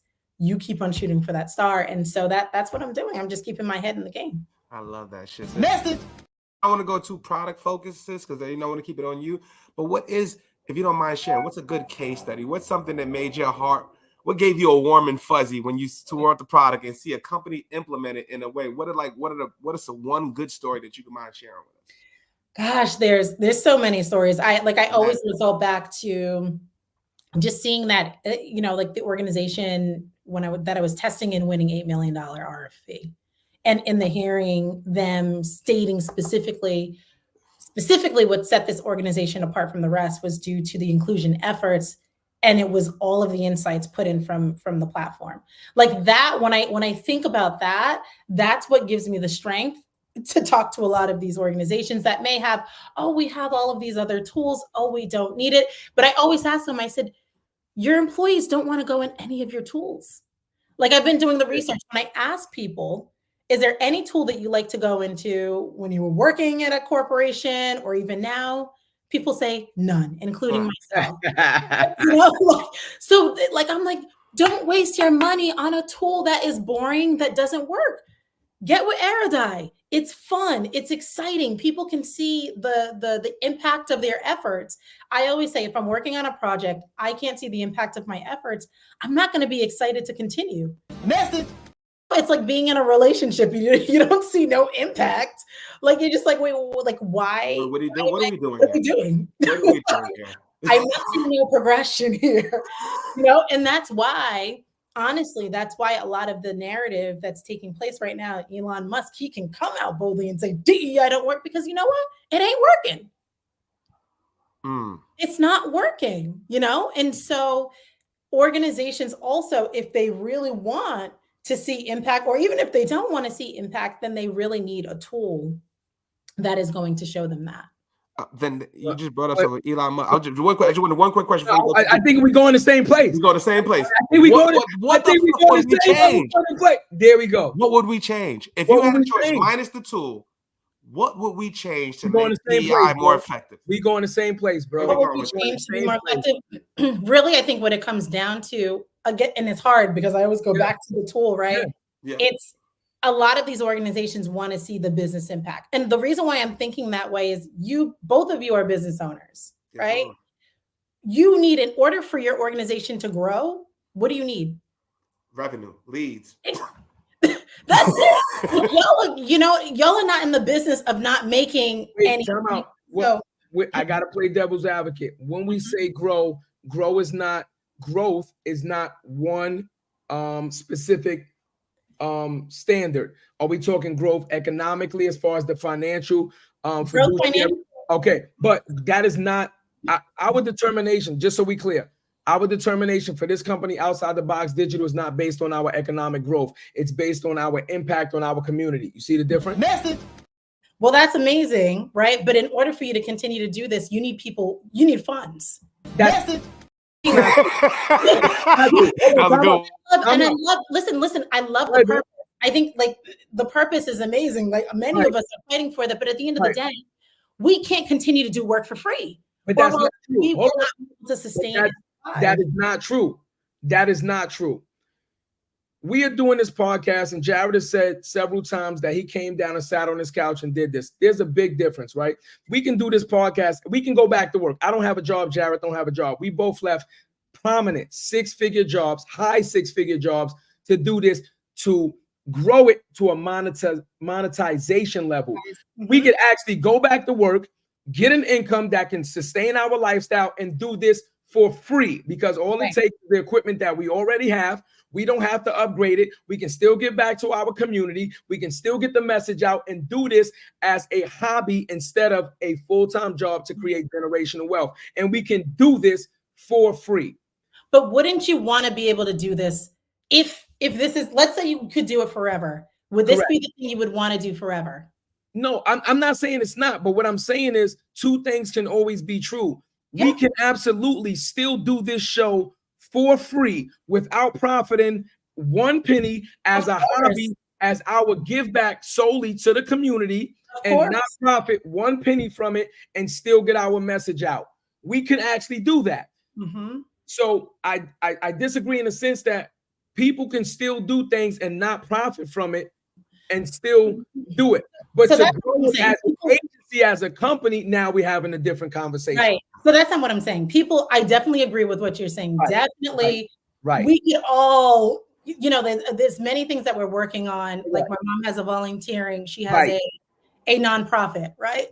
Right. Doesn't really make any money, right? But I'm invested in that. I pour into that. Right? Just what does it do? It pours right back into our community. Right. But also, and I think we're both saying the same thing. Right. Also like we also have to be able to sustain. And so when I look back at a lot of these people, like at the end of the day, these folks don't care about us. We see it, right? Yes. Right. So at the end of the day, they're looking for them. They're thinking, okay, what is the business impact? And now there's a few people that I will say, let me go back. There are a few people that really do care, right? There's some people that care. They're pouring in. They're fighting for the community. And I think that's a beautiful thing. But at the same time, there's a lot of people, it's, hey, okay, well, what is the impact? That's how come we see many DEI leaders within corporate America losing their jobs. Absolutely. If it was, we're coming from a place of care, they would have their jobs. If it was, we're coming from a place of where we want to make sure we're increasing representation and there's economic growth within the Black population, then we would care. If it was from, we care about sustainability so much, then we wouldn't have the landfills right next to the hoods. You know what I mean? Like if it was from a place of care, we would not be struggling. And so that's what I'm talking about. It goes back to business impact. Before I continue real quick, I agree with both of y'all real quick. And I want to make impact. And I also got to pay some bills. We'll be right back.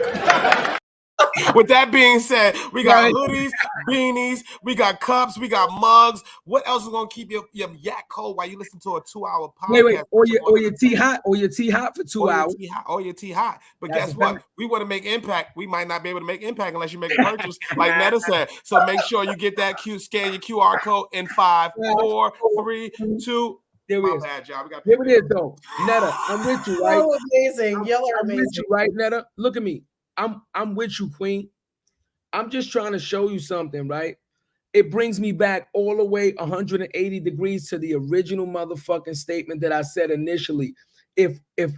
Why the fuck do we have DEI any fucking way. You understand what I'm saying? Yeah, no, I hear you. The actual creation of DEI is the phlegm to the fucking face. It's a spit in our fucking face. Sounds like you were watching my TEDx talk. Queen, I'm with you. Queen, because Queen, I'm with you. The actual fucking creation of DEI is spitting in our fucking face. If the job, let me ask you a question, Queen. Most jobs, with not new jobs, we're talking regular jobs. The format of a job is based on what? Education and experience. If I'm wrong, stop me there. Mm-hmm. Okay. Most jobs that are prominent jobs actually prefer the education over the experience. Stop me if I'm wrong there. Mm-hmm. Okay. Now that we're talking about it, so if the motherfucking job is based on education, if somebody understanding the smarts of what it is to do the job or having the ability to do the job, then why does it fucking matter what color I am? Can I do the fucking job or can I not do the fucking job? So now when you create these DEI programs, what you're saying off the bat is we're fucking inferior. What you're saying is we have to create special programs to give you special privileges just to catch you up to where everybody else is. It's a spit in the fucking face just to create that fucking program. I think what makes it really hard, because when I think about the reason why I got into this work, it was I saw so many of the inequities existing. I saw the very few people that were Black or brown suffering, and it was, all right, I can tell they're voiceless or they're just trying to keep their paycheck to provide for their family. And I get that, right? Because that's real. But I also was like, okay, well, how can I step in and be a voice? And I think there is a good amount of chief diversity officers or whatever we want to call them out there that do come from that stance. It's, we see the gaps they want to be able to solve, but we also know of the barriers that exist, right? And it goes back to what you were saying. It's creating this bucket that folks can't even expand from, which is hard. It becomes challenging. And so I always kind of go back and forth with it. It's, hey, how do I continue to fight the good fight and at the same time give the respect to those that are really also trying to fight the good fight, but they're being blocked and there's a barrier. And so I don't want to just totally kick DEI in the butt, right? Because there's so many people that I know that are fighting. Really, really like dedicated in fighting to see some level of change. But at the same time, I hear you. It's hard because it's like, wait, what change is taking place? Can I ask you $1 million question, sis? And I want to first, before I start ask you this question, shout out to my sister Kelly Fuller. She's the one who introduced us to make this episode happen, right? I met Kelly when I was at Talkwalker. I was one of 2 Black employees out of 339 people. Lord Jesus. I was the only African-American brother in that office. And guess what? Kelly was one of the only people that saw my potential, saw the worth, was sitting there fighting for me, championing for me, and all these things. And like what you see with Kelly is what you get. So if you listen to Kelly, you know I love you. You know what I mean? Straight up and down. And let me amplify that. Oh, please. You want to continue? I just amplify that. Kelly is amazing. Kelly has also supported me. She is focused on sales and partnerships with Aerodei. I mean, she's just been anything Kelly sees. She's like, Netta, no, I'm signing you up for this. And so big shout out to Kelly. The truth. Matter of fact, I'm gonna give a horn real quick. I gotta the truth. You know what I'm saying? Kelly. But how do we identify good allyship? And that's the $1 million question I have for some people. Like Kelly, it exudes, or you just know what it is, right? You feel it. It's an energy. It's like, she's not faking the motherfucking funk. But there's so many people that are. And how do we identify good allyship to promote and move further what we're trying to, what we're trying to do? It's hard. Well, I'll be the first to say, in working in corporate America, I was guarded. I would talk to people, and this was earlier on in my career. I don't want to talk to anyone. I had my little attitude, but it really also took me saying, all right, well, you can't look at everyone that way. That's the reality. Like you have to at some point build relationships, right? And so when you start to kind of open up, you get to learn about people's stories. Like, and learning about Kelly's story makes sense.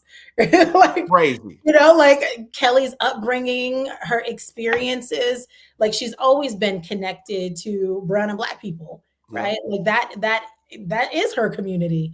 And so that's all she knows. Like, hey, how do I make sure that I hone in? How do I make sure I learn? How do I make sure I be better? How do I make sure that I support? So when you start learning about people's backgrounds, you get to like really understand, okay, this person's coming from, the right side. Yep, a Right? genuine. They're not doing this just to make themselves feel good, and it goes back even to the CEO, that invested in me. Like, Yep. before he even did that, with that post that went out and went viral, and he had a whole bunch of people telling him, hey, kick her out of the organization. Did he do that? No. In fact, he called me to check on me. Ned, I want to just check and make sure you're okay. Who does that? You know what I mean? And so I'm not saying like people are perfect, right? Like, That's just right. I mean, people can continue working on themselves, but you get to identify and see who's for you. When I think about that HR person that you spoke with to connect and connect with the CEO, she's someone that is still in my corner. In fact, she's the one who got me on the board of Betterment.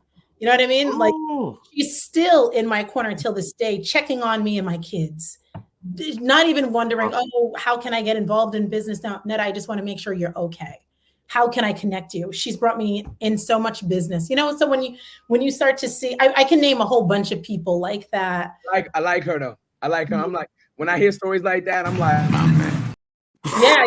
Like, you're like, oh my gosh, thank you. Yeah. There's so many people. There's a woman, she was an attorney at one of the large organizations I used to work for. And it was funny because I had sent her an email. She sent me one back trying to like kind of check me a little bit. And I checked her back and she knew like, okay, all right, this is a little different, but we connected instantly from there. She was like, I have never had a white woman. She's like, I've never had someone like be so direct with me. Well, today is the day. Still to this day, we're connected. No, like, literally. I'm scared of you, sis. I ain't gonna lie to you. I imagine you in the boardroom. I'm scared of you.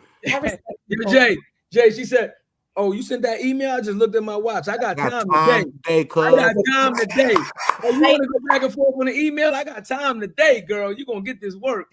Let me tell you, Chad, it goes back to that experience. It goes back to the very experience. There's so many emails I lost count. No, I've had the courage to then check. No, I'm not going to let this go unchecked. I had a guy at the same level. We were both at VP level. He was upset with how one of my workshops went. And instead of just directly saying, hey, I would have liked this implemented, he went to senior like some of the executives. Now, if I was new to that company, that would have hindered my progress in that organization. It would have hindered the food that I place on the table for my children, right? I checked him. I had to check him so hard in an email, and I looped the same people right back into it to let him know, okay, I have the relationships here, but see, you thought something was sweet, and he had just joined the organization, right? So I think we just have to not let things go unchecked. I'm just curious. Culture of the person, right? Put it out there. Huh? Culture. Same culture, different culture. Oh, different culture. I keeps it real. You kept it real. You know why I said that? Are you saying like was he black? You know why I said that? Because if we see the thing about having open conversation, Netta, I love this shit. You got to stop the fucking bullshit. Stop the fucking candy apple shit. Stop the cradling shit.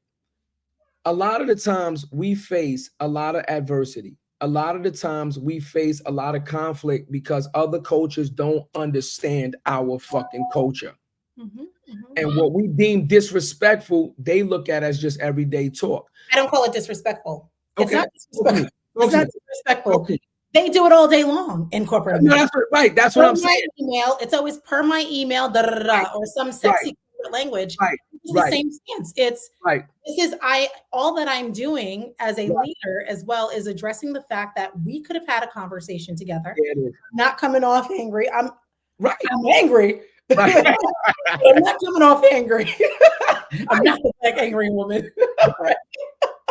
But at the same time, I'm also I have to address it, right? And as a leader or anyone, I don't care what level you're at, you have to stand up for what you believe in. I can't allow for someone that just joined the organization to then go around and essentially what they're trying to do is hinder my progress, hinder Right. my career. Like that is a shot to my livelihood.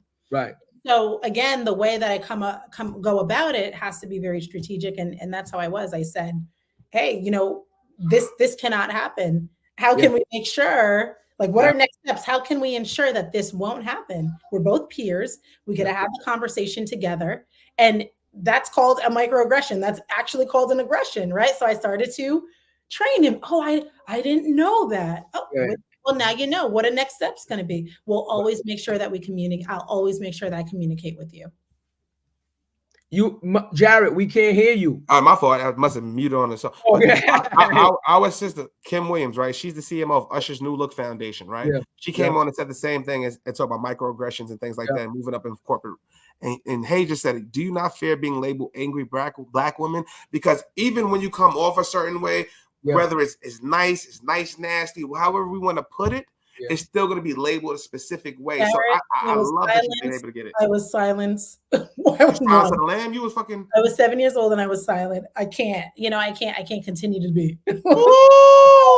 So same page, yes. But it's about the approach. It's about the approach, right? So I'm not coming off, hey, listen, you know, I'm not yelling and coming off like that. I'm sending a nice little email, the same email that was sent, because he could be the angry person, right?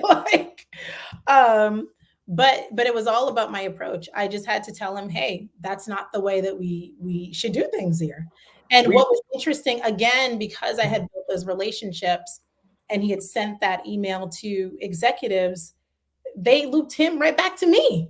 Right. Have a conversation. You see, so you see the 360 loop when people respect you, and that respect only came from me having a voice. Right. Like there were many times, I can't lie to you, there were many times where I wanted to be silent.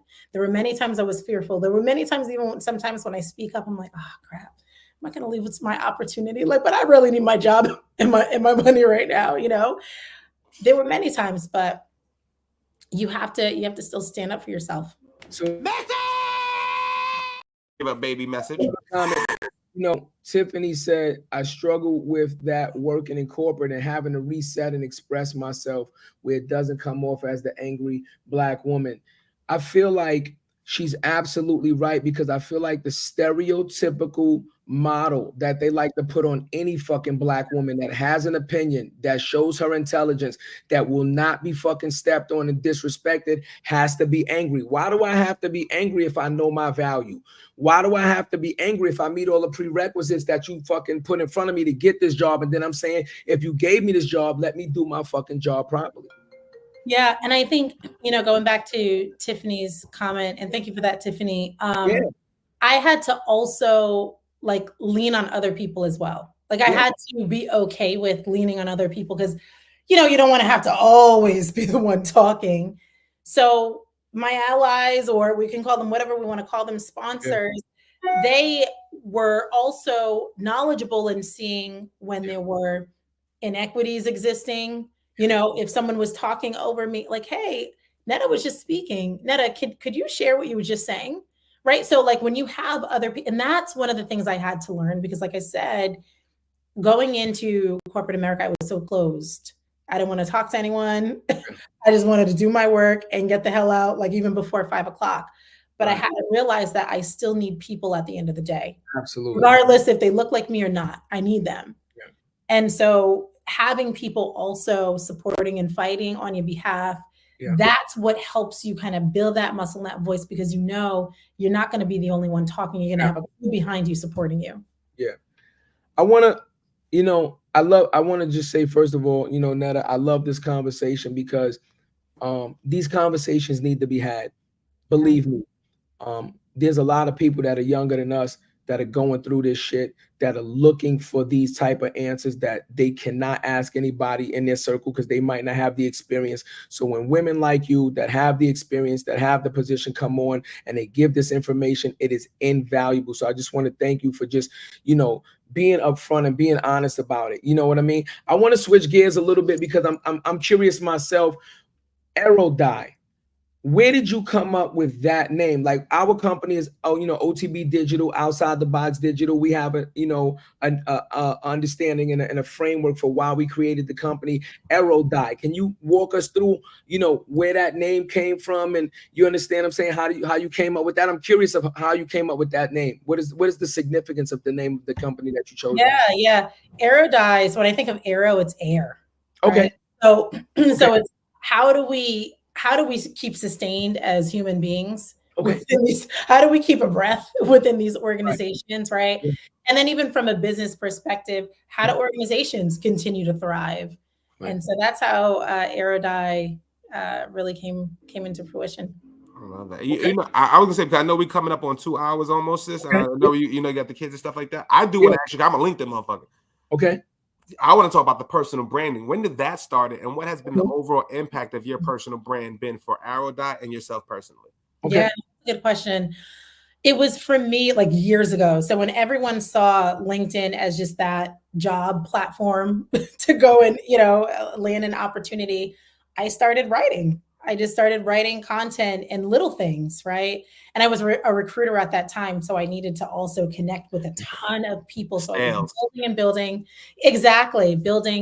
But then I knew it wasn't just about connecting with people. Like, people want to know who you are. The same thing for a business, right? People can fall in love with your business, your product, or whatever, but they really actually fall in love with who you are, what your values bring, what you believe in. And once I understood that, I was like, all I got to do is just share my story. Right? Woo! And I started to share my story, and people really felt it, especially during a time when LinkedIn is now a little bit more saturated with content, but it wasn't as saturated before. People were using it for a different thing. And so that's what I say, like, we always have to be really strategic and hone in when we're in that moment, you know what I mean? And that's how I really started. It's really helped me tremendously. It's gotten me on, a ton of speaking engagements. I just interviewed the co-president of South by Southwest. So getting that connection. I just wait, hold on, before you gotta get it.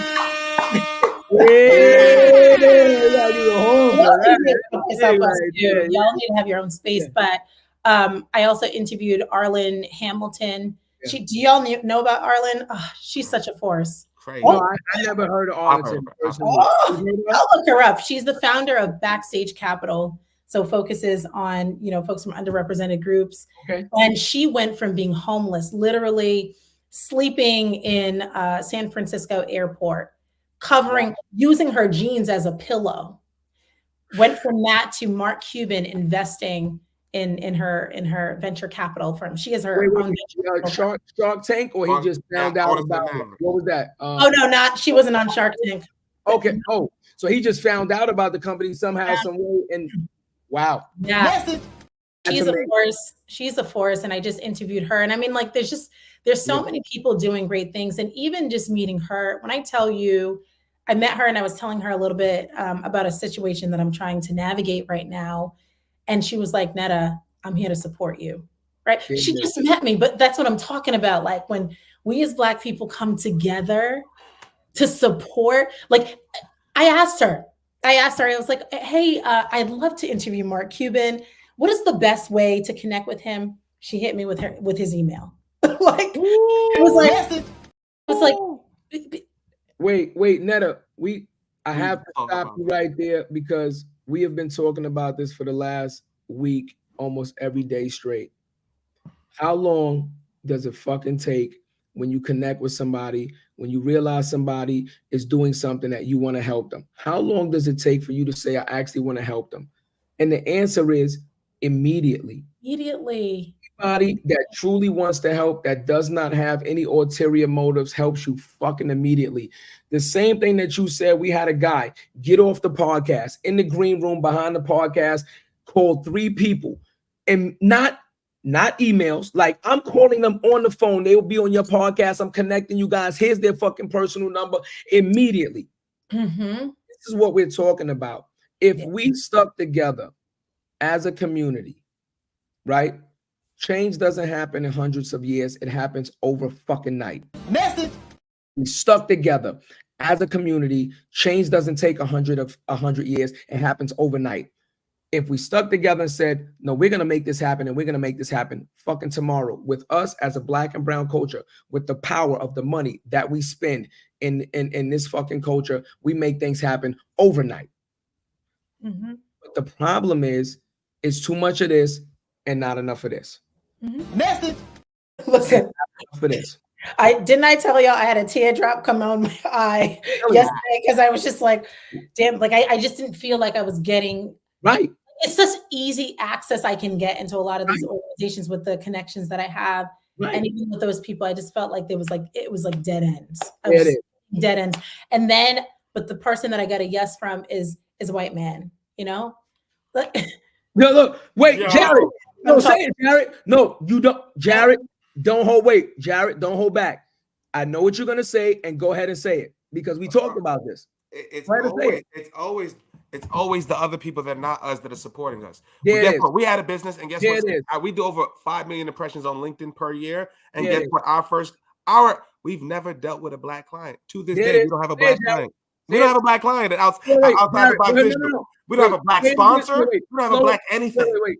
Say it again slowly, Jarrett. Say it one more time. We've been in business for 1 year. We don't have a Black client. We don't have a Black sponsor.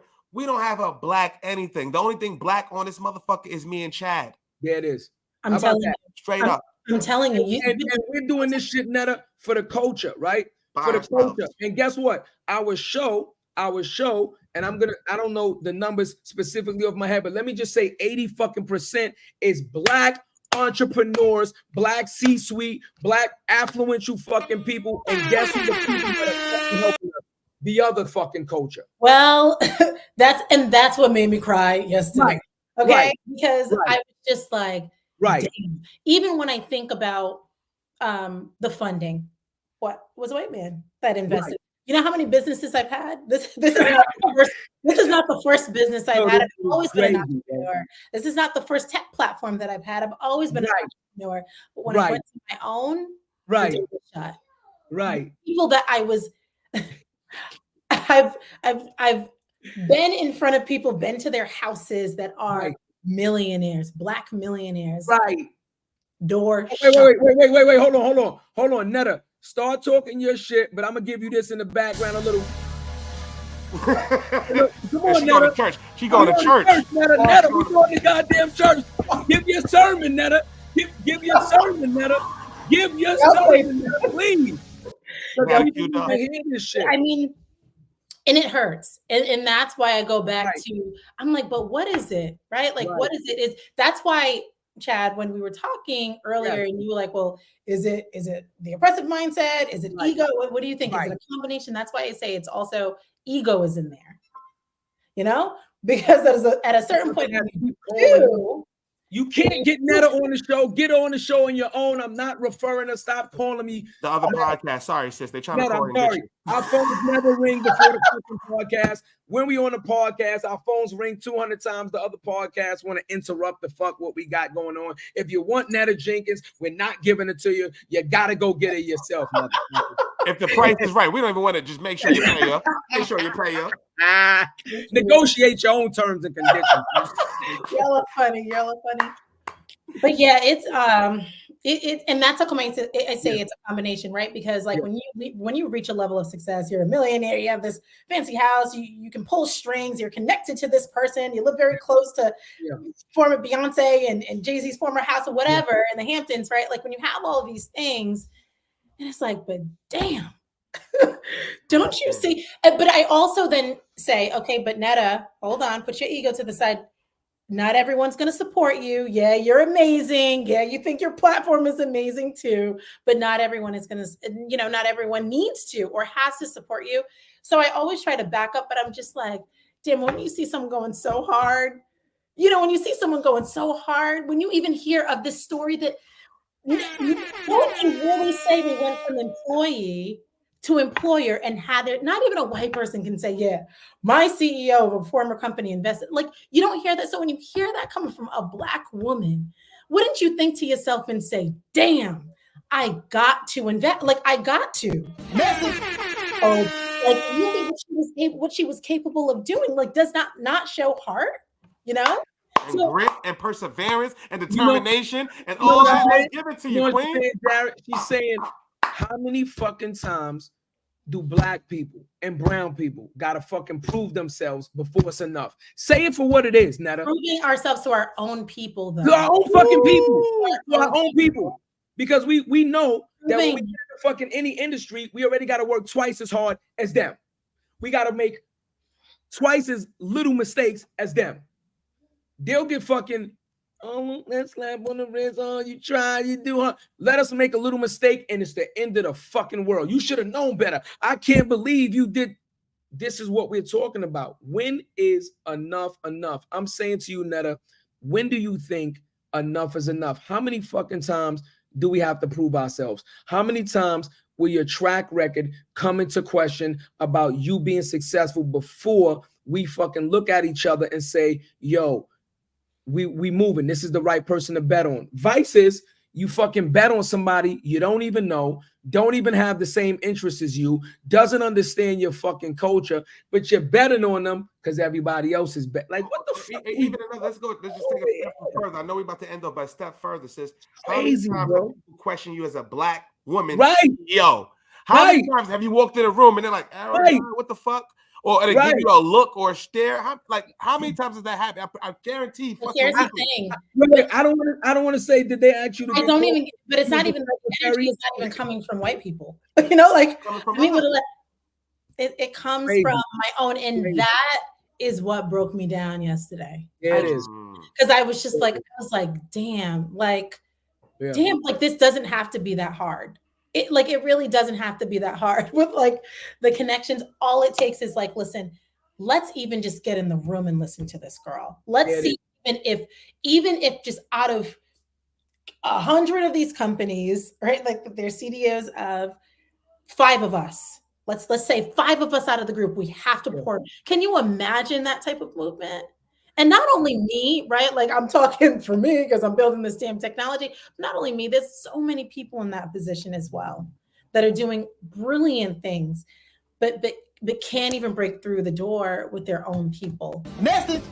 That hurts. That hurts. It hurts. And that hurts a lot. And then when I am speaking to a white guy today, and he's like, listen, I am going to do everything possible to make sure that this gets in the door. Then you're just like, but damn. Why did I have to go through that? Yeah, but he's willing to do that for me, And guess what, sis? We're going to take it a step further, sis. We just want to let you know how much we support you because we're coming up to the 2-hour mark, and how much we rock with you. Sis, when time flies when you're having fun. Hold on, sis. Let me let you know. The people are chiming in. I'm telling you. If you got a hard stop, we can stop. But I'm telling you, on Instagram, the people are commenting, they're chiming in, they are loving this interview. They are acknowledging how powerful the statements you are, how it is impacting them, and how it's making them feel as women that might be underneath the level you're at, aspiring to be where you are. So I'm just telling you, we understand if we have a hard stop, but we do impact over metrics. Yeah.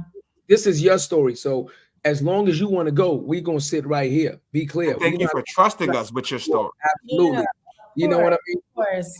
Our thing with our community is we love to get these stories out. Be clear. I'm talking to the community. We're going to bring you these stories. But these stories are only valuable if you actually listen and learn and actually apply the knowledge that you take from these stories to take action. Message. Information without action is only information. It's not knowledge at that point. It's only information. It's only becomes knowledge when you put action to the information and you apply it. If us as a community, we are listening to the people that we are bringing on this show, you're absorbing what the information that we are giving you guys, but you're not taking action. It's not affecting your day to day. Then we are doing this for fucking nothing. You gotta listen to him. You can learn something. You're doing this. I'm being real with you, bro, because like I said, we do this shit for the community. We do this shit for the culture, bro. Netta, we just met. Hold on. I do it for the children. I do it. Netta, I'll give you a perfect example, right? Again, right?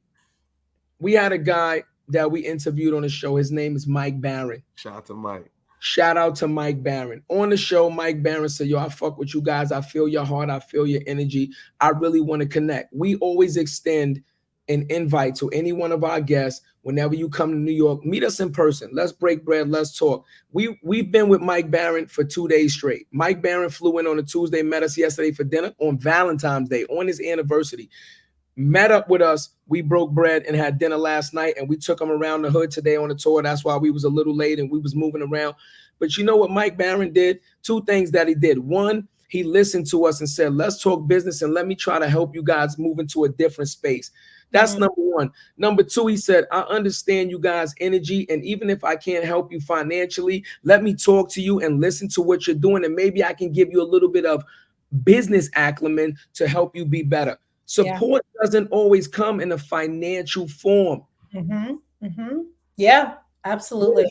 But it didn't take Mike Barron 2 fucking weeks. It didn't take him 3 weeks. It didn't take him 90 days. He said it on the fucking interview, and he's been active ever since. Message. Talking about the You know what? I have to give a big shout out to my dear friend Zoe Bogan. Here we go. Let's talk about it. She's a Black woman. She just started a revenue program. Right. And within the past couple of days, I've been able to vent to her, but she's that type of person. She was like, right. The people she connected me to, she was like, these are decision makers. I'm connected instantly. And the same thing. She's like, all right, I want to take my program to the next level. I'm like, let me interview you on the spot. I have the following. Let's do it. In fact, we need to do that with both of you as well. But that's what it's about. You know what I mean? And so I am happy that, yes, some of us are out there supporting each other hard, because Zoe is definitely one of them. Yes.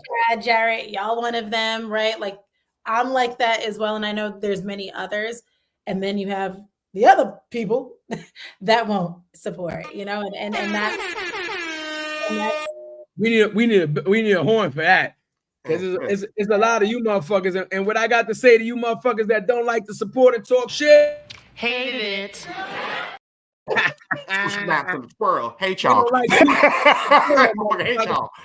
Especially when you offer the motherfucking support when motherfuckers didn't ask you for the support. That's the worst. Offer it. That's the motherfucking worst. When you offer it, when nobody asks you for it, and you still fall through on your offer. We ain't letting you slide. We're gonna throw your ass under the bus every chance we fucking get. Absolutely. And with that being said, sis, we just want to say thank you, sis.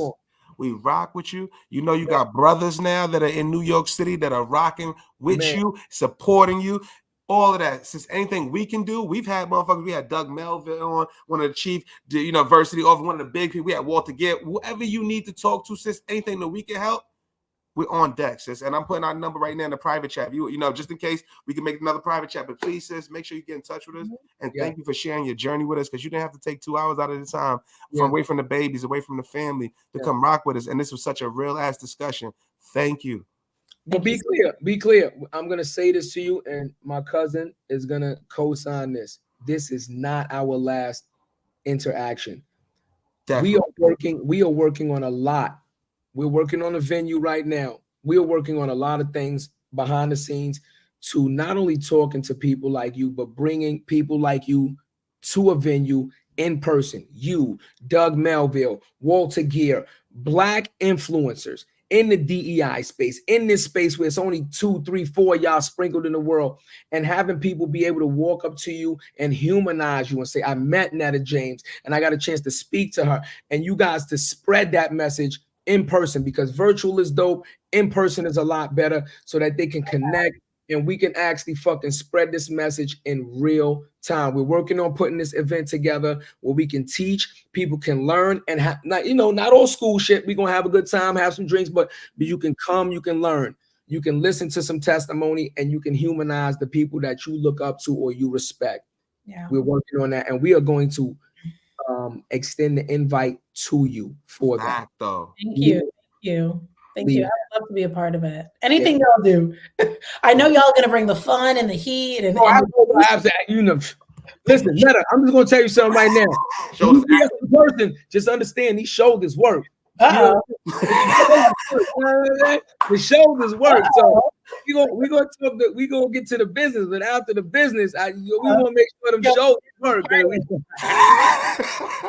I know what vibe it is. And with that being said, we're gonna give you some love since to let you end up and let people know where you are. But next week, y'all, February 20th, we got J. Alexander Martin, founder of FUBU, co-founder with Damon John, pulling up to the show to talk that real talk. Then we got Angela Stanton King, who's also a campaign manager, actor, author, activist, author, all of that for RFK presidential campaign. And then we got Baps Bunny from Making the Band. Another Kennedy.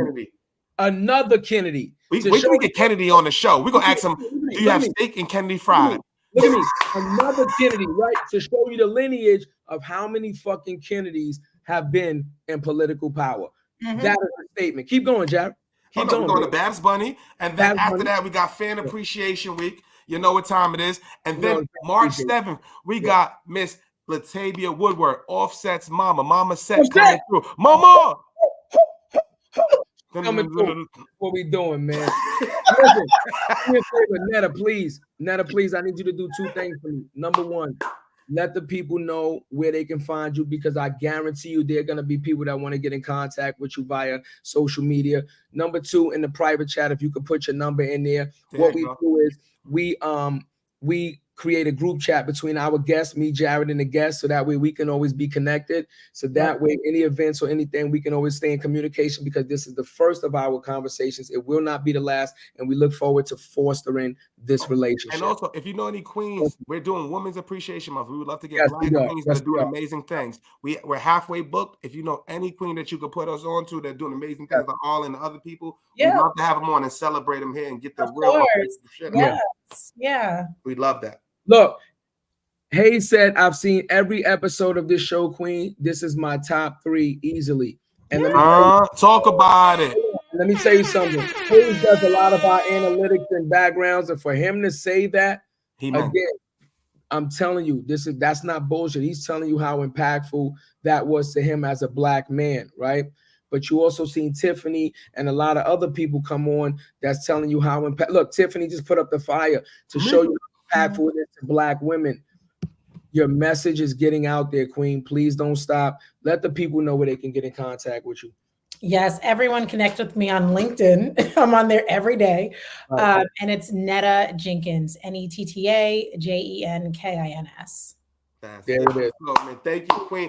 Keep shining. LinkedIn, right? Mainly LinkedIn. That's where they can get with you. Mainly LinkedIn. Yeah, mainly LinkedIn, and just send me a little note when you do send me a request that you heard from me on the show, so I can accept you, because I have so many people. Absolutely. I gotta make sure. Are you one of them people since that require the email? I know you are, ain't you? That's crazy. She got the verification, the 3-time verification on her page. Come on, let us in, baby. Let us in, sis. Yeah, no, I have about like 3,000-4,000 people like still waiting. Yeah, and so with LinkedIn, they say it's best to like have people following you. You get more traction, all that. But definitely, I want anyone that is tuning in right now that wants to connect with me, just like send me a little note. Hey, I heard about your story on this show, and I will definitely make sure that I connect with you. Holy shit, we bring you back. So you got 121,000 subscribers for your newsletter. Woo! 121,000 people that opted to hear Queen's content. You shitting me? Oh my God! Make sure y'all tap in, man. We gonna get crazy. Make sure y'all tap in with us. Like Jarrett always like to say, ladies and gentlemen, we are growing and we are glowing, and it is not possible without the support of our community. It is not possible without our guests that agree to come on and share their story, right? And not hold back and give you and be vulnerable with the culture so that we can grow. So I like to thank the guests that come on. Netta, we like to thank you for coming on. We like to thank the community. And listen, people, we do this for y'all. Like I said, this shit is free. Y'all not paying nothing for this.